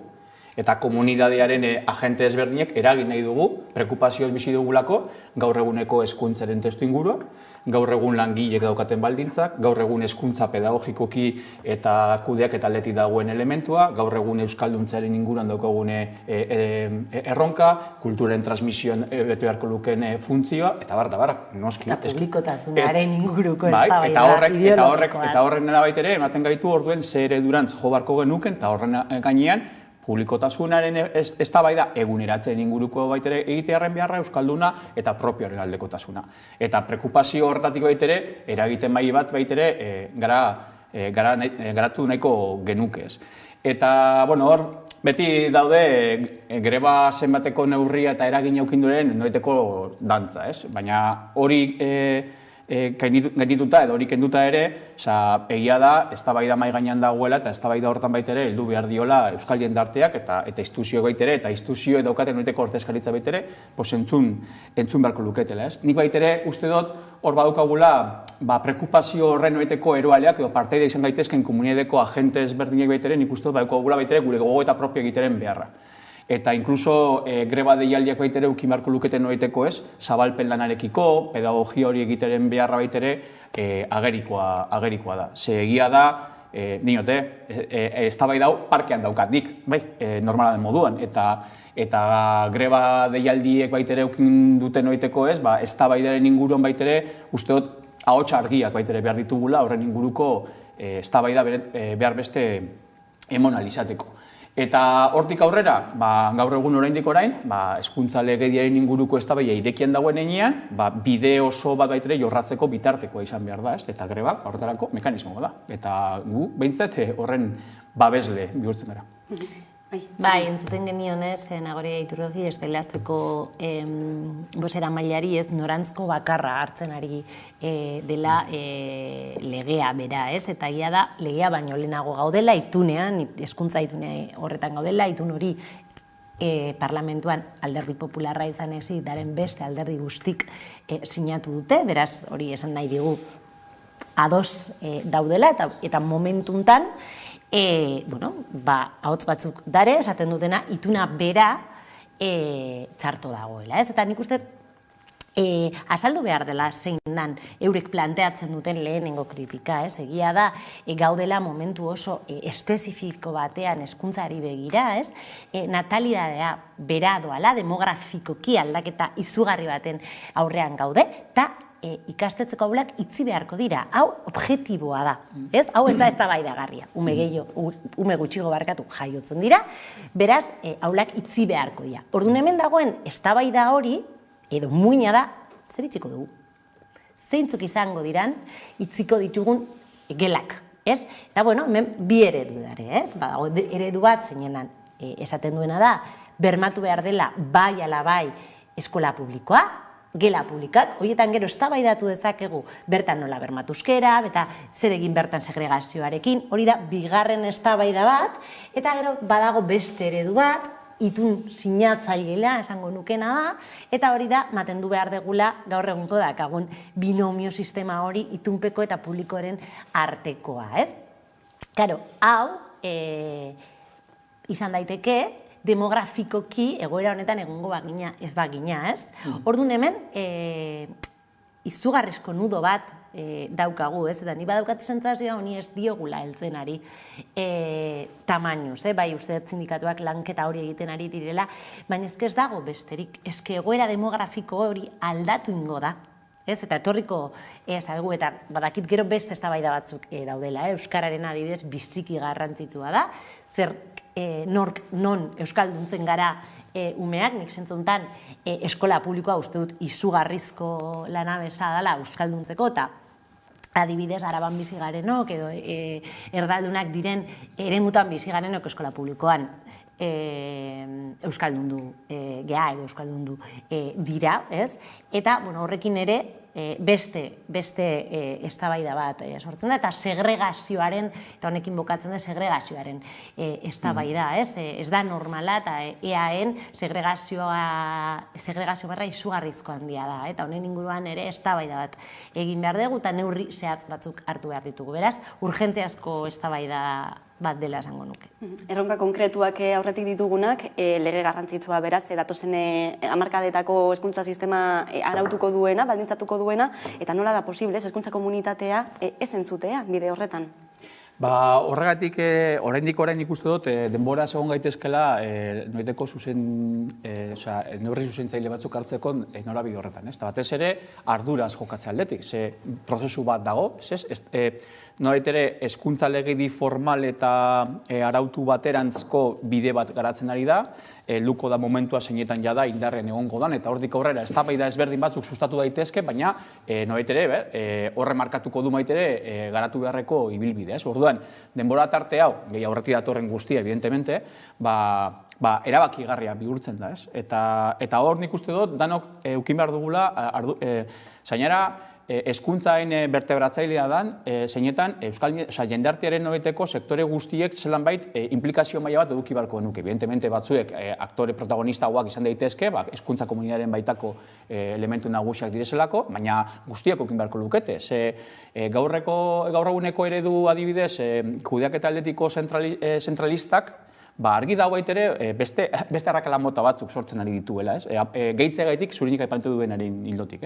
Eta nola baitere, zelako kudeaketa eta ze eredu dauden eta maila batean, alik eta gertukoen kudeaketek ze paper bete beharko luketen inguruko eztabaida bat baita irekian dago, esperientziak badaude, eta Euskal Herrian badokogu horretarako baitere noiteko bilakare historiko bat, komunitate gintzan baitere, diardugunok eta bar. Badaude elementu asko eragiten gaituenak zuzenean. Eta badaude baitaren ikuste dut, elementu batzuek nahiko, ez dakit, bilakaran baitere daukagunak, eta orain dela urte askotako legediek eta eztabaidai baitere agian ezaukatenak noitere gaur egun daukagun bilakaera historikoa, 30 urte pasatu dira, eta gauza batzuek ostatu dira, eta zurinik aipatu dituen zenbaitzu objektiboak dira, eta beste asko bai, ez? Gaur egun, inongo eskolarik ez du euskalduntzen guztiz. Eta hori oso prekupantea da gure herriaren biziropenerako. Eta hori mai gainean jarri beharko nuke. Eta horreri heldu behar zaio. Eta evidentemente hor ez daukate bakarrik irakasleek esan dezagun edo zuzendaritzek daukate erantzunkizun bat, dauko komunitate guztiak ez. Ni behintzat iruditzen zait, badakite eztabaida honek sutsuki bizi dela, baina iruditzen zait une honetan arduraz jokatzeko eta begirada altxatzeko moduan egon beharko ginatekela, ze hezkuntza legedi bat dana alakoa dela, alik eta hoben izan itera eta argi dau gaur egunekoa ez dela nahikoa. Arautzen denean, hortik aurrera, haren garapena praktikoan egunerokotasunen berko da. Eta hor daukagu erronka handi bat. Eta beraz, daukagu marko juridikoa, horretarako ezinbestekoa da alik eta adostuen, gaur egun dauden baldintzen gainean, baina batez ere erantzuten dietelak, gaur egun herri gisa edo indarte gisa ditugun erronki erantzungo dion bitartekoa izan dadin. Eta horri begirako bide bat heltzeko. Eta nik uste dut aprobetsatu behar dela ere, gaur Urkulluk 10 urte itxein ditula lehendakari moru nerea azaltzeko, momentu honetan itun bat daukagula, ituna eta gero datorrena legea dela, legea da beraz regulatzen duena, baina hemen dago 3. norma bat, gutzitz egiten ari garena, baina bizik importantea dena ulertzeko nola regulatuko dan hezkuntza eta horiek dira dekretuak. Ez? Lege honetan, eta hau sindikatuak asko esan dute, oso txikia geratzen da, zen Urkulluko gabinetak egiten ari dana da, regulatzea gauza asko, demagun adibidez, itunpeko kontzertuak, eskoletako kontzertuak, dekretuen bitartez. Zer esan nahi du hau? Dekretua ez da parlamentutik pasatzen. Dekretua ez da eztabaidatzen, dekretua ez da bozkatzen, eta dekretuak ez ditu emendakinak. Beraz, honen bitartez, gobernua, gura duena egiten du, rodilloa egiten du, eta hau niretzako oso kezkagarria da. Zeren, joan gaitezke eszenatoki batea, zeinetan lege bera hilda jaiotzen dana, ez? Eta orduan, lege hori garatzeko, urrengo urteetan dekretuak egin ditugu, eta dekretuak nork egiten ditu? Botereak duena. Eta niri hau biziki kezkatzen nau, ez da bakarrekan oposizioak oroar emendakinak planteatzeko aukera ez duelako, baizik eta ere gizarte zibileko eragile horiek ezin dutelako parte hartuko diseinu beran, ez? Eta hau, nik uste Urkulluk bera honi buelta bat eman behar diola, eta bildarratzek ere honi, benetan esaten duenean auzolana egin behar dala, ez? Edo Euskadi guztion hitza erabiltzen duenean, edo leloak erabiltzen duenean, gauza hauek ere kontuan hartu beharrekoa dala, ez? Hurrengo 10 urtetako lege bat izango dalako, ez? Ez dakit zerbait gehiago gaitu nahiko duzun. Ikusiko dugu datozten hilabeteotan, zenolako norabidea hartzen duen gaiak luzerako dugulako, ez da behintzat. Beste gai bati buruz hitz egingo dugu, ekonomia alorrari helduta, inflazioari buruz, nola ez? Zenolako hitz garrantzitsua, ez?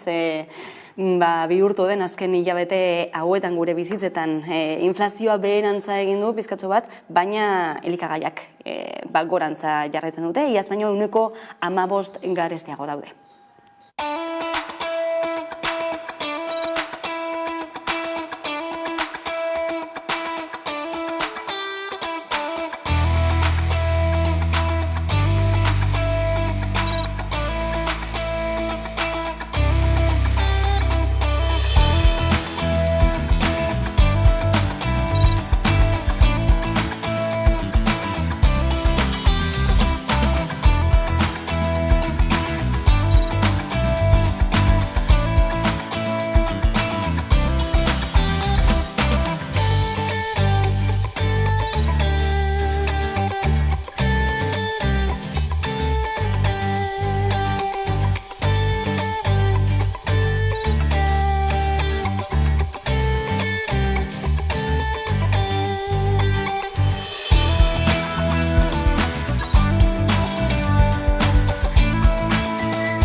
Horixe egoera ez da, gainera lehen gaieko produktuak, ez?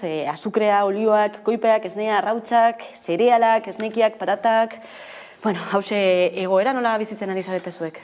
Nik uste gai honetan, Ibonetan hiri jatokatu zaigula beste behin ere hitz egitea, eta hori erakusten digu, zenolako bilakaera izanen ari da inflazioaren kontura, eta zenolako neurriesak ditugun, niko hain dela hilabete batzuk ustut hitz egin genuela, arrautzen igoera, irinarena, ogiarena, eta hori zenolako ondorioak dituen, eta batez ere esaten genuena zen, enpobrezitzen ari ginela, oroar, herria eta soldatak gora egiten ez duten bitartean, elikagaiak garestitzen dira. Kronikoa bihurtu daiteken gai bat da hauze, eta oraindik neurriak ez ditugu. Eta bitartean, arazoak sortu daitezke, ez bakarrikan elikagaien inguruan. Ja gaude, neguan gogoratzen dut orain dela bilabete esaten genuela, negua etorriko da, negua jadanik dakagu, hotza egiten du, jendea ezin du kalifakzinua, ipini jendea ezin du haragia jan, eta hori ondorioak ditu bai osasunean, gaixotasun gripe gehiago izan dezakegu etxea utza dauelako, baina anemia izan dezakegu elikaien zehatz batzuen falta dakagolako, eta bitartean benetazko den eztabaida bat ez dugu esaten ari, eta hori da elikagaia badala eskubide bat, eta elikatzea badela eskubide bat, eta eskubideak bermatu behar dira, eta momentu honetan hori ez da bermatzen ari. Ikusten ari gara, nola dauden ere elikagaien banku horiek, instituzioetek ematen ez den laguntza hori egiten, eta baita ere eskatzen laguntza gehiago, eta egoera zaildu delako asko. Bai, ez nuen gogoratzen, baina egia da, hitzek genula egin dela guztot bilabete, eta egia da gauza batzuk gehitu badira, danak txarrerantz edo kronifikatze horri begira, ez? Eta egiturazko horri gehiago azaltzalderako adibideak baino ez dira, tamalez, ez? Horre ergaiei fosilen noiteko agortzea hitz egiten gendun, eta noiteko erabaki espekulatiboak zenbotako ondorioak ekartzen zituzen krisi energetikoak eta norko eta zuen arabera. Tartean, erabiltzeagaitik adibide bat, eukin duguna da, Repsolek eta Josu Jon Imazek irebazi historikoak eukin dituztelaren berri jaso dugula, hori da adibide bat beste aldean jartzen gaituna, justo hori dagoenean. Eta nik apurtxuet aipatuko nuke eta gehitzaldera.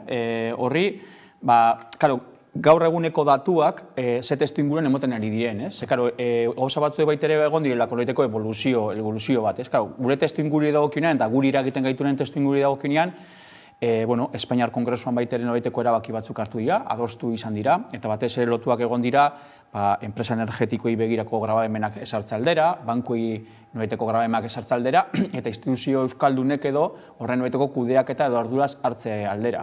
Horren dela egun pare bat, Azpiazu Kontseilaria entzun genuen esaten nahiko uskurra zala horrekiko, ez? Seguramente igual nork zer kudeatu duen eta zer erabaki edo adostu duen arabera baitere uskurtasuna areagotzen dan, ez? Espainiar gobernua eta EH Bildu izan bada, orduan ja uskurtasuna seguramente areagotuten bada. Izango bazan igual PNV, kriston salvaziorako aukera bat izango litzateke, ez? Eta testu inguru horretan emoten ari da. Eta aldi berdina baiteren emoten ari testu ingurua da EAeko aurrekontuen eztabaidan, eta eztabaida gutxi, esango nuke, eztabaida esan dut, eta gero nire burua zuzentzan joan, eztabaida baino, erabakian, ez? Kokatua dago, porque datorren astean aprobatuko dira EAeko aurrekontuak, eta lehen Zurinek apuntatzen zituen hildotik datu oso adierazgarri batzuk daude. Ze pandemia baten ondorio zukin dugun egoera guztia, aste honetan osasungintzaren arloan egon direzen konfliktibidade ezberdinak aintzat hartuta, baina aurrekontua osasun arloari begira jaitsi ingo dugu, eta horrek zuzenean dauko eragina beste gainontzeko elementu guztiekin. Elikadura eta osasunaren noiteko lotura logikoa dalako, ez? Lehen aipatutakoaren hildotik. Eta hor, batez ere, prezioi begira dagoen bestelako elementua, ez? Erosmen ahalmena jaitsi du batez ere, ez? Herriseak eta langile klaseak, eta horrek ekartzen duena da, zure soldata daukasunaren araberako diru gehiena bolkatu behar duzula oinarrezko elementutara. Etxe bizitza, garraioa, elikadura. Eta evidentemente zure erosmen ahalmena jaisten bada, dedikatu beharko diozu diru gehiago. Horretara, zure dirutik diru gehiago proportzioan.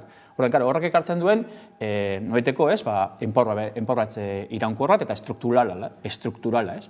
Eta batez ere, eta aurrekoan baitere aipatu gendun, ez? Eta hor dagoen elementua, hemen gakoa da, badakigula, urteak daramatzazkigula, forma ezberdintako krisi ezberdinak pairatzen sistema kapitalistaren logikan, eta hemen gakoa da nork ordainduko duen krisi hori, ez? Eta argi dagoena da, elementu guzti hauek adierazten digutenak da, hemen sistemak eta potereak erabakitzen ari duena da, langile klaseak eta herrixeak ordaintzea.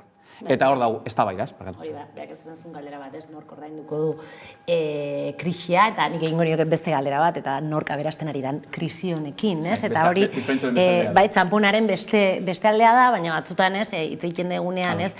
Presioen garestitzea jarri dugu, da nik uste jarri behar degula langileen egoeraren inguruan ikuspuntua eta ezinbestekoa da, ez? Azkenak eurek edo guk berak pairatzen ari gara hauze, baina zuk esaten zenuen, ez? Petronor euki ditu irabazpenak, Iberdrolak euki ditu irabazpenak, bide batez biak euskal enpresak dira, energiaren alorrean gainea importatzea dutenak eta eurek aberasten ari dira. Beraz, krisia egon edo ez, hemen ondorio batzuk dare, ez? Eta dikotomia hori edo polarizazio hori areagotzen ari da eta indartzen ari da, ez? Pobreak pobreagoak dira, aberatsagoak dira. Bide batez aberatsa gehienetan gizonak dira, zuriak dira, klase hortainakoak, ikasketak eta erentziak dituztenak, eta pobreak askotan emakumeak, migranteak, ez? Eta hori guztia ere asaldu egin behar dugu, ez?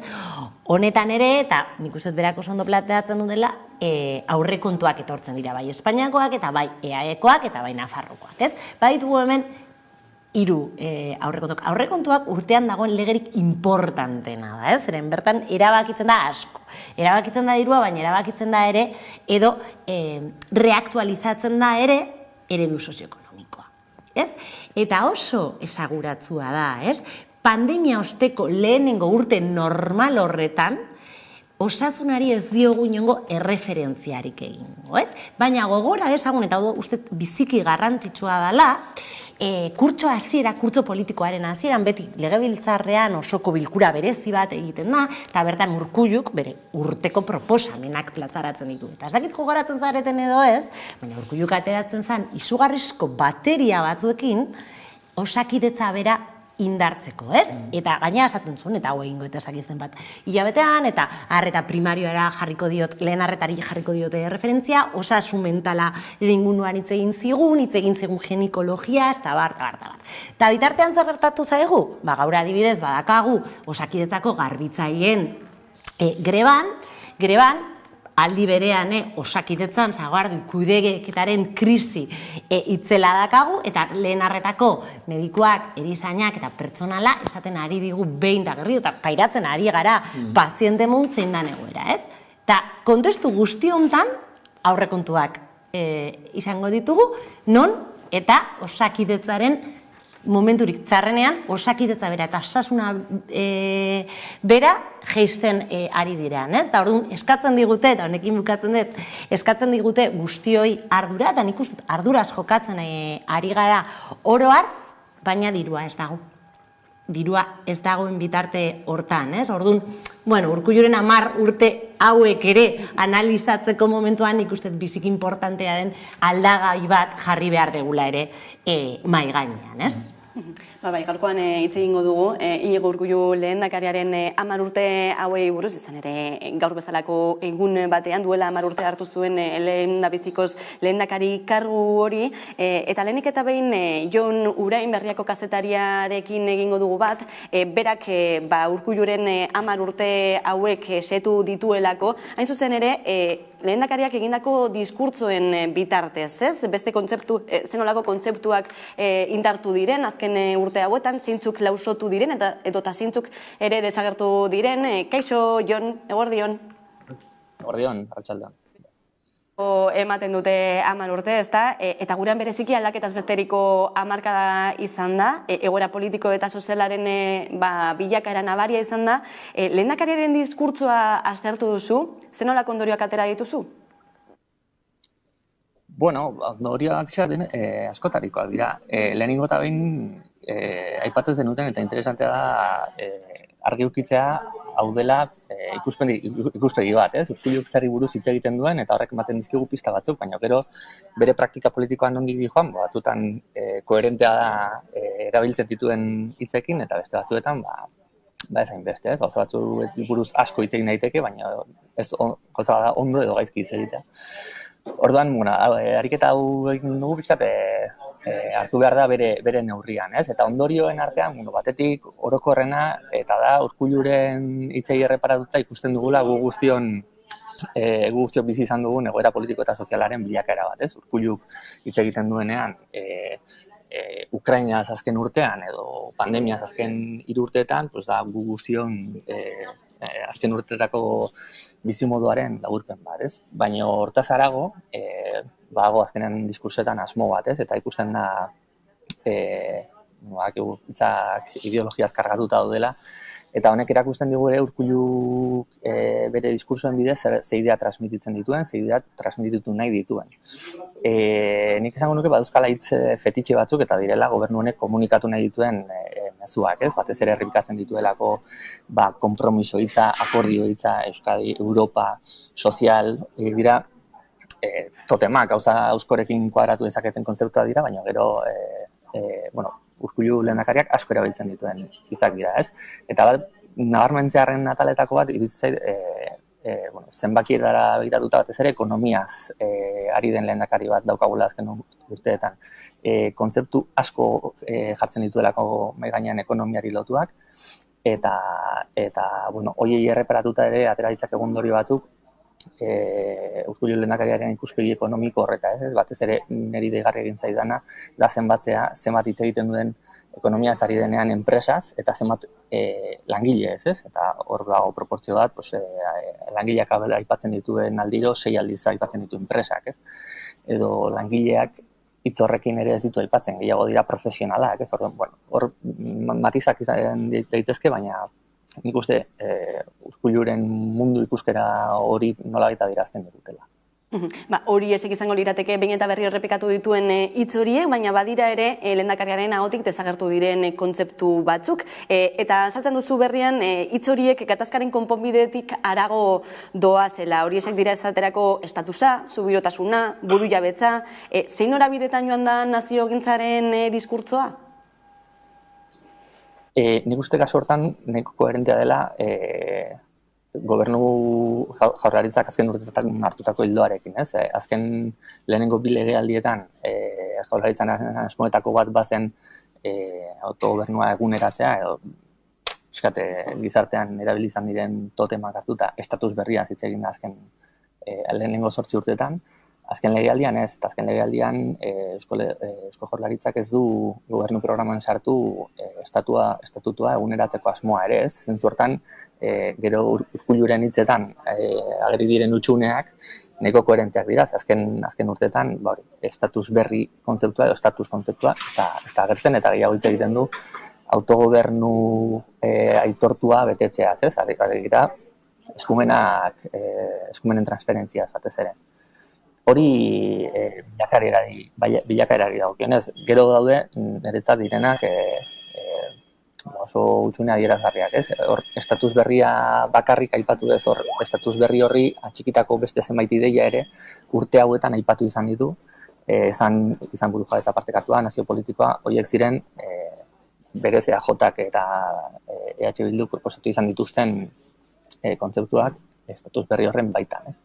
Horiek desagertzen dijoaz, eta adibidez, beste hutsune niretzat esanguratsua da erabakitzeko eskubidearena. Izan da kontzeptu bat, kategoria politiko bat euskal politikan oso ondo funtzionatzen duena, bai alderdi politikoen aldetik, prentsatik, baina oso erabilia dena, baina baita ere herri honetan azken urteetan mobilizazio jendetsuenetako bat klabe politiko horretan mobilizatu da, erabakitzeko eskubidearen defentsan, eta ideia hori inoiz ez da erabiltzen, inoiz ez da agertzen Urkulluren hitzetan, ez? Agertzen dira oso mugakoak izan ditezken ideia batzuk, ez? Erabakitzeko ahalmena izatea defendatzen du, kontsultatuak izateko eskubidea, ez?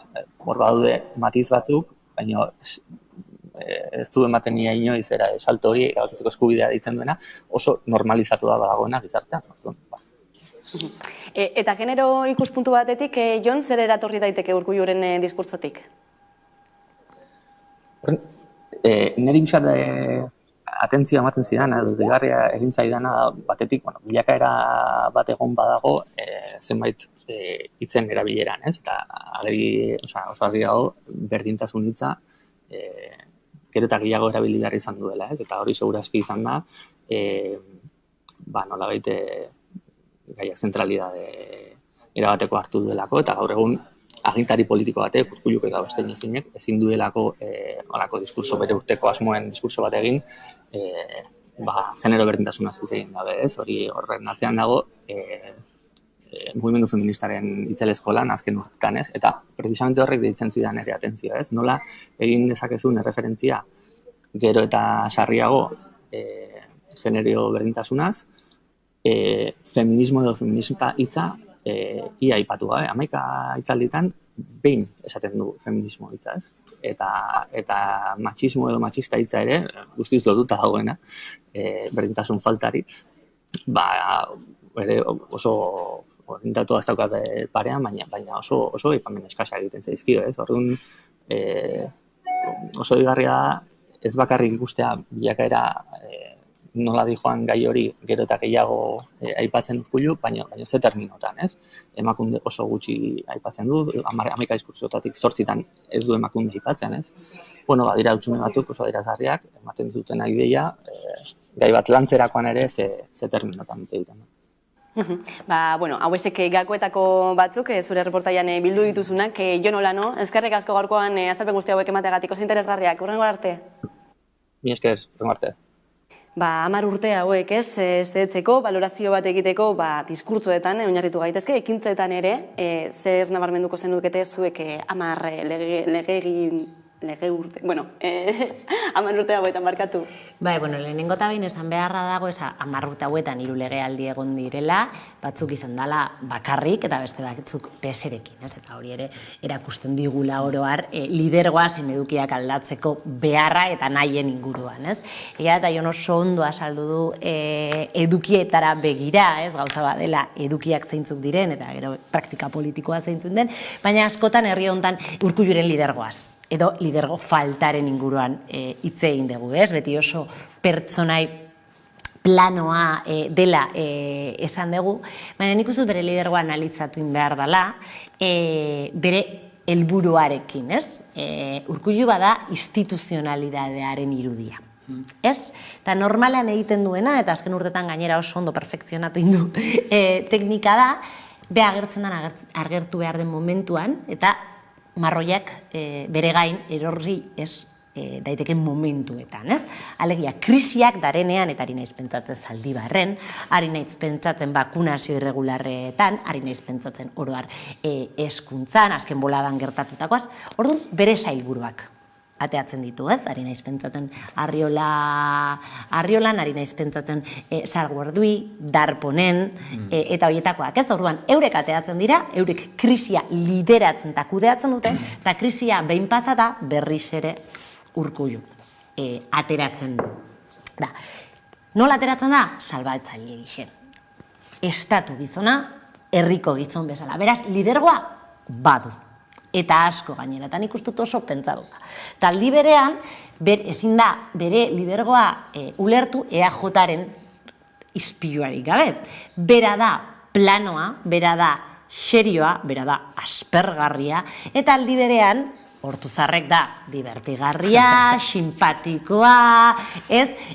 Kainak hartzeko moduko gizon hori, ez? Eta bizefalia horretan, gobern instituzionala dan eta politikoa den bizefalia horretan, nik uste dut mugitzen dela EAJaren proiektu osoa, ez?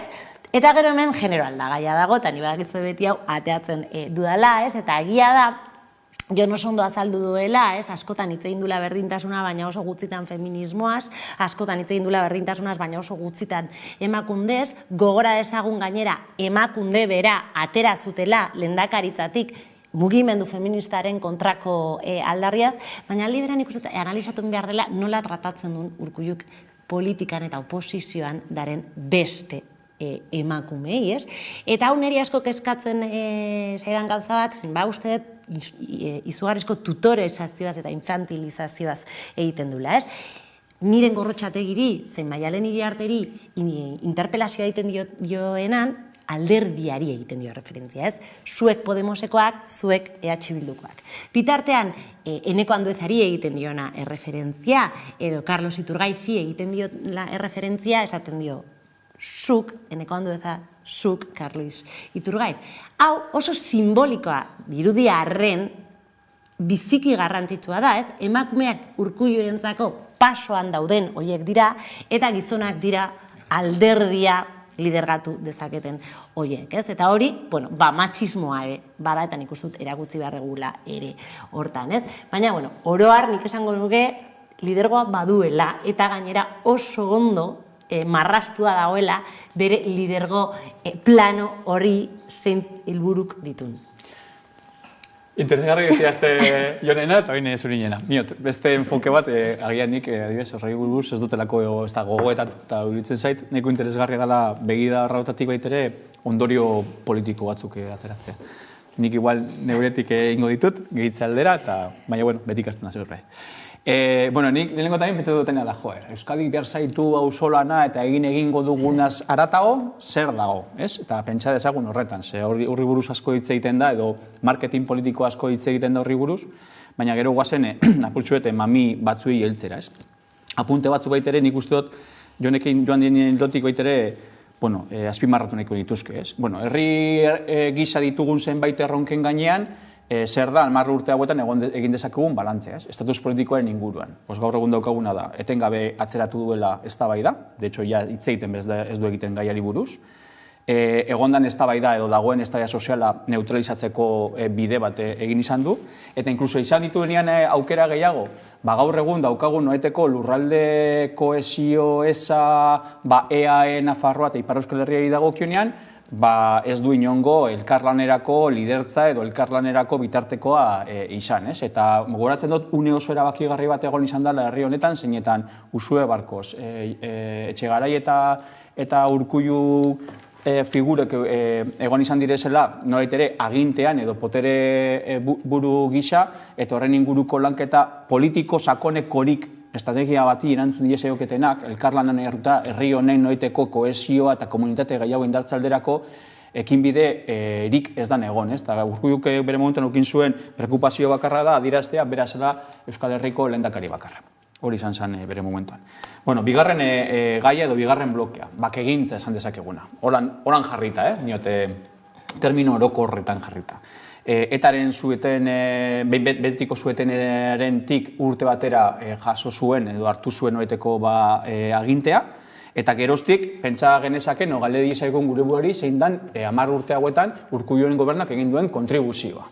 Eta esango genukena da, urte hauetan pasatu direnari erreparatu ez geroan, etaren ziklo amaiera emon izan da, baina ez Urkulluren kontribuzioari esker, ze Ipar Euskal Herriko jendarte zibilarekin egin zan. Bigarrenik, batez ere, elkar bizitzaren logikan, zubigintza lanak egin badituen edo ez badituen egin, herri honetan dagoen gatazkaren noiteko muinari, noiteko ez, bestelako estadio bat edo bestelako kohesio bat bilatze aldera. Eta barkatuan, epu txikitsu bat egite aldera, ez egia da, ez, berez, etaren amaieran, lidergo gutxi eukizula eta oso berandu, bakegintza bada Euskal Herrian asko preokupatzen duen gai bat, eta krisia sortu dezake, eta justuki Jonan Fernandin lederatu zuen. Berriz ere ikusten dugu, puntura arte krisiak eragiten dituzten hoietan, atxera pauzu bat ematen duela. Barkadazu boste arren, Ondo ez, eta nahi joela zan, biktima eta biktimerien arteko dikotomia gehiago indartzen duela, benetan elkarbizitza baterako, ezberdinen arteko elkarbizitza baterako bideari baino, eta gero asko dedikatu izan da, beste gainontzeko izatera, ze ariketa kritikoak egin berko genituzken, egin berko lituzketen, baina ez diot inongo autokritikarik entzun, 40 urte hauetan alderdi gisa, eta paper garrantzua dete duelako alderdiaren baitan ere, eukin izan duen ibilbidearekiko, eta batez ere gero instituzio gintzaren aurpegia denean, instituzioan egon direzen sektore eta potere ezberdinek, gatazkaren politikoaren baitan, eukin izan dituzten noiteko jokabideekiko. Ze nik ez diot entzun, ertzaintzak zelako papera eukin izan duen azkeneko 40 urtaren inguruko irakurketa kriklorik egiten. Eta aldiz, beste enotzeko guzti bai bideratu izan die. Eta lehen, bukatzeko zurinek aipatu du, eta jonek ere, imagina dezakego guztiok, berak aipatu dezake ez, baina, ekonomian ez, krisi finantziero eta, krisi finantziero baten testu inguruan edo arrain zantzuen noiteko ekarreran edo hartu zuen aginteak, eta horri kudeatzea egokitu zitzaion, besteak beste Kuntxabant privatizatu izan da tartea honetan baitere, orden hori izan da agian bere errezeta, eta gero besteak beste problematika sozial ezberdinetan egondan kudeaketa, ez? Lehen aipamen batzuk izan ditu zurinek Zaldibar eta Osasungintzaz da barraz, nik gehituko dituzte batzuk, eremu estrategiko batzuei begira daudenak gaur egun, eta da, HT, non dago HT? EITB, EITB-en inguruko eztabaida soziala, nos eta zelan abordatuko du herri honek eta instituzio hortatik ze proposamena garatuko du, ze argi dagoena da gaur egun, arazo bat daukagula. Eta arazoa ez da ETB-ko langileria, arazoa ez da ETB produktu edo proiektu moduan, arazoa da gaur egun, ETB-ek ze funtzio bete behar duenen inguruko eguneraketa bat ez dugula, eta aurrera begirako proiektuan ez dugula biderik. Eta uste dut zurin egitzide da pasorretak. Ez, nik uste dut ondo azaldu dugu, irunen artean, holan egin dugu radiografia oso potente bat, nik bai gehituko nuke erpintzikitzo bat eta ere erronkamuko bat ipiniko nuke, ez? Esaten zenun erabakitzeko eskubideren alde edo estatus berriaren inguruko gaiak ez dituela tratatu, eta nik uste ez duela tratatu Euskal Herriko edo EAeko erabakitze prozesua, baina gora ezagun 10 urte horretan eukitzuela momentu estelarra, Kataluniako gatazka dela eta orduan nik uste saiatu zela lidergo instituzional hori ateatzen, ni lehendakarian az, eta nik mediazio lan horiek egiteko prest nago, baina karo, momentu honetan zuk sortu duzunean lidergo oso plano bat saiatzea planoa ez den papera bat hartzen eta orduan erdigunen ipintzen, gaizki ateratzen da, ez? Eta gogoratu dezagun, ze puntura arte bera agertu zan, eta desagertu zan Kataluniako gatazka politiko horretan, ez? Orduan, nik uste ere erpin bat ipintze aldera erabakitzeko prozesu horretan. Eta orain, 10 urte pasa dira, eta pendakagun galdera mardula edo gogorra da, errepikatuko du? Errepikatuko, ez? Urkulluk eramen. Bueno, nik ez dakit zer egingo duen ala ez, baina hemen ikusten badugu EAJak azken hilabetetan egin dituen mugimenduak, hauteskundetara begira, ikusi dugu aldaketa oso importante bat egin duela lidergotara begira, eta hori da binomioen apustuak, alegia emakume gizon ipini ditu instituzio guztietan, bain Araban, bain Gipuzkoan eta bain Bizkaia, eta pentsa genezake, Euskal hauteskundeak direnean binomio hori errepikatzeko dela. Karo, galdea da, nork aldatuko dan? EBBek, ez? Edo lehendakariaren hautagaia, ez? Eta, bueno, nik badaka zentzua, eta bena, apostua Urkulluk errepikatuko duela, ez? Instituzionalidadeko irudi horretan oso ondo funtzionatzen du. Orain galdera da, EBBen Ortuzar bezalako lidergoain indartzu bat nork hartu dezaken, ez? Igual ez dute aldatzen eta bi gizon mantentzen dute, eta orduan ja, ikusiko dugu benetan gaur egun egin duten apostu hori marketing feminista dala, eta ez benetako apostu politikoa naiz eta Ortuzarrek ala izan, ez? Orduan, hor badago galdera nik uste dut oso potoloa den galdera, eta bueno, ez, kinelak ere egiteko modukoa. Zure apustua? Interesgarria, ez dinot, bai. Esango nuke berak errepikatuko duela, eta uste dut egotekotan, uste dut beste mugaten, eta agian okurten zait, nor izan zaiteken egitekotan. Gero itzengo dugu, okean, porque nire okurten zait. Baina hori da.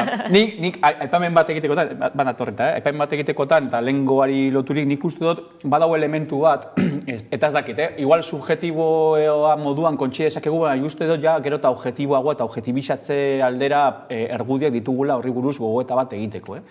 Eta badala, batez ere, EAJak dauko nobeteko zena, lehen Zurinek aipatu duenez, lidertze eta ulertzeko moduaren logikatik, oso lotu egon izan da, kudeatzaile ona, Euskadirentzako nobeteko, dituen beharrentzako nobeteko bitarteko egoki eta bartabarrak, eta azkeneko urteetan, oso testuinguru komplexu batean, dano bizi dugun bezala, baina azkeneko urteetan, batez ere, Euskal Oasiaren mantra hori baitere apurtxue diluitzen ari daren zantzu objektiboak egon badaude, eta ez da subjektiboak edo iritzi politikoaren araberakoak ez. Eta uste dut, kudeaketan horretan badabilen susterran edo sustraian, erroan, Oasiaren mantra horren desagerpen baten testu inguruan aurkiga gaitezken, eta horren aurrean ze PNV koka dezakegun horren erantzule gisa eztabaida uste dut potentzia datorkigula Euskal Herritarroi.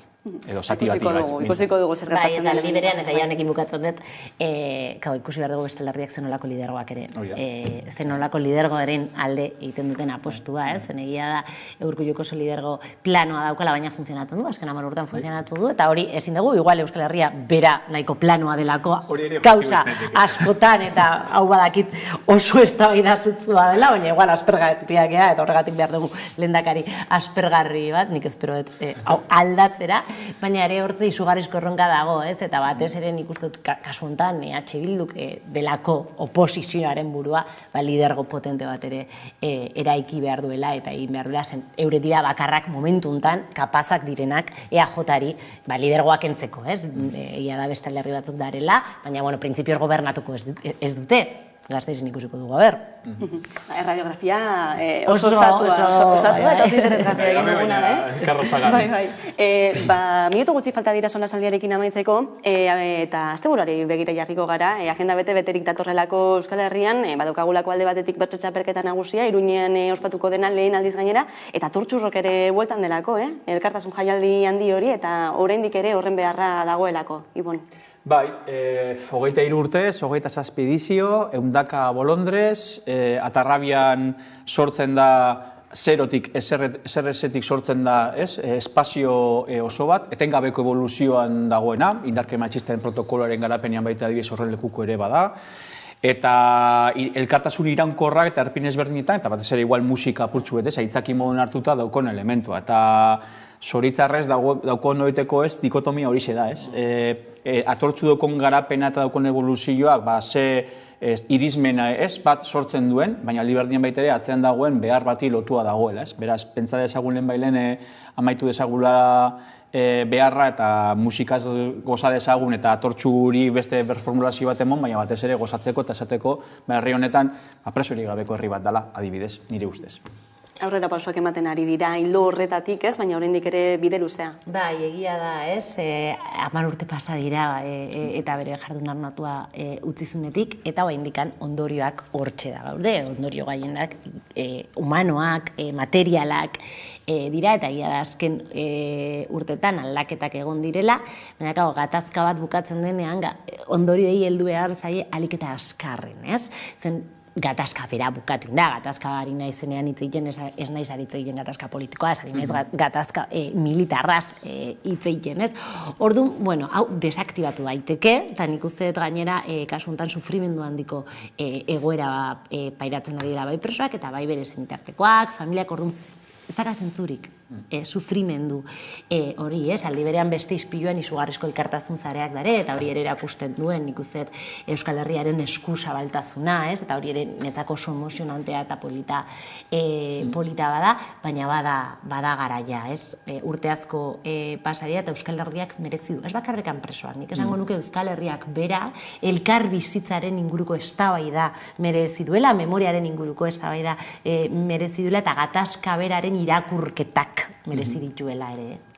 Eguna heltzen ari denean, gaur gainera Euskal presoen eskubideak aldarrikatzeagatik 9 bakegile epaitu dituzte, oraindik ere ez, horretan gaude. Ekintza baketsua erabat izan zen gainera? Bai, eta oin zurinek aipatu denaren hildotik ere, ez? Apurtxu bat baitere, ekintza beraren oiteko, testu inguraz eta arrazoiak, ez? Ustelaren 23an blokatze egun baterako deialdi bat egin zen, baina batez ere oso delako egoera batzuk oso enkistatuak zeudenak. 71 urte zituzten 2 preso konkretuki, eta 31 urtez gatibu egondako preso horien, oiteko askatasunari begira, juridikoki oztopoz beteriko bide bat, jendartearen oiteko espektro soziologiko zabalenek berien kaleratzearen aldarrikapena egiten zutela, eta hori bai dela objektiboki baitere isladatu daitekena, Ipar Euskal Herrian egon zan noeteko ez, diversidade ideologiko guztiaren seinale ero basalako, eta horrelako ekimen desobediente bat egitera behartutako egoera bat emoten da, ez. Egia da, justo, jendarte zibilak hartzen duen noeteko protagonismo berezi bat da, Euskal jendartean baiten nahiko errotua dagoen elementu bat da, eta Ipar Euskal Herrian azkenek urtean baitere garatu izan dana. Gogoratu behar dugu, gaur da eguna oraindik orain, adibidez, Arbonan okupatutako lurralde batzuk egon badaudela, modu desobediente baten egin izan direzenak. Da, beste momentu baten sar gaitezke estatu frantziarren kultura politikoan, eta barrak. Eta ni dinot baitere, lehen esan duen bote moduan, ez? Noraiteko babes soziopolitiko instituzionalaren aldagina, igual izan ziteken, atxilotu zituztenean, etxegarai bera joan zala, komisaldegira, ez? Prekupatzera, adierazten ari duen baitere, Euskal jendarteak edo Ipar Euskal Herriko jendartearen noaiteko zati oso zabal baten noaiteko aldarri bat basala, ez? Orden babestua zegoen, ez? Noaitero ekimen hori sozialki eta ideologikoki. Eta nik aipatuko dituzte ondorio gisa dauden 2 elementu. Batetik dauena da, ekimen hori egin eta aste batzutara pertsona horiek, preso horiek atara zituzten. Inork agian bereitaz gain ez du inork adieraziko, baina horrek ondorioztatzen duena da, ekimena berak zentzu eukin zuela. Eta efektiboa edo eraginkorra izan zala. Eta gero bigarrena, horrek batean baitere baduka norberak egiten duen ekimenarekiko koste bat. Eta bada, gaur egun, epaitegien aurrean aurkituten direzela, eta badaudela, isunak eta zigorrezkaera oso potente batzuk. Eta horre maila batean ekartzen duen oiteko gurpila, ez? Ekimen solidario batek eraginkortasune eta jendarteren babes gozoa jasotzen badu ere, norberak koste pertsona pairatzen ditu, eta beraz beste elkartasun uholde bat sustatu behar da, haiei begira, beste plano baten gogatu badaude ere, ez? Orduen, momentuetan, elkartasuna adierazi behar die, elkartasuna sustatu zutenei. Eta elkartasun jaialdia, esan bezala, larun batean, Atarrabian, bueltan izango delako Atortxurrok, amaitu behar dugu zula saldia Zuriñe barkatu. Eskerrik asko, beste behin, gurean izateagatik Zuriñe Rodríguez, Ibon Meñika plazer bat izan da, eta ordubietatik aurrera, eguneko albiste nagusia, Karolina Suarez lankidearen eskutik, ondo izan.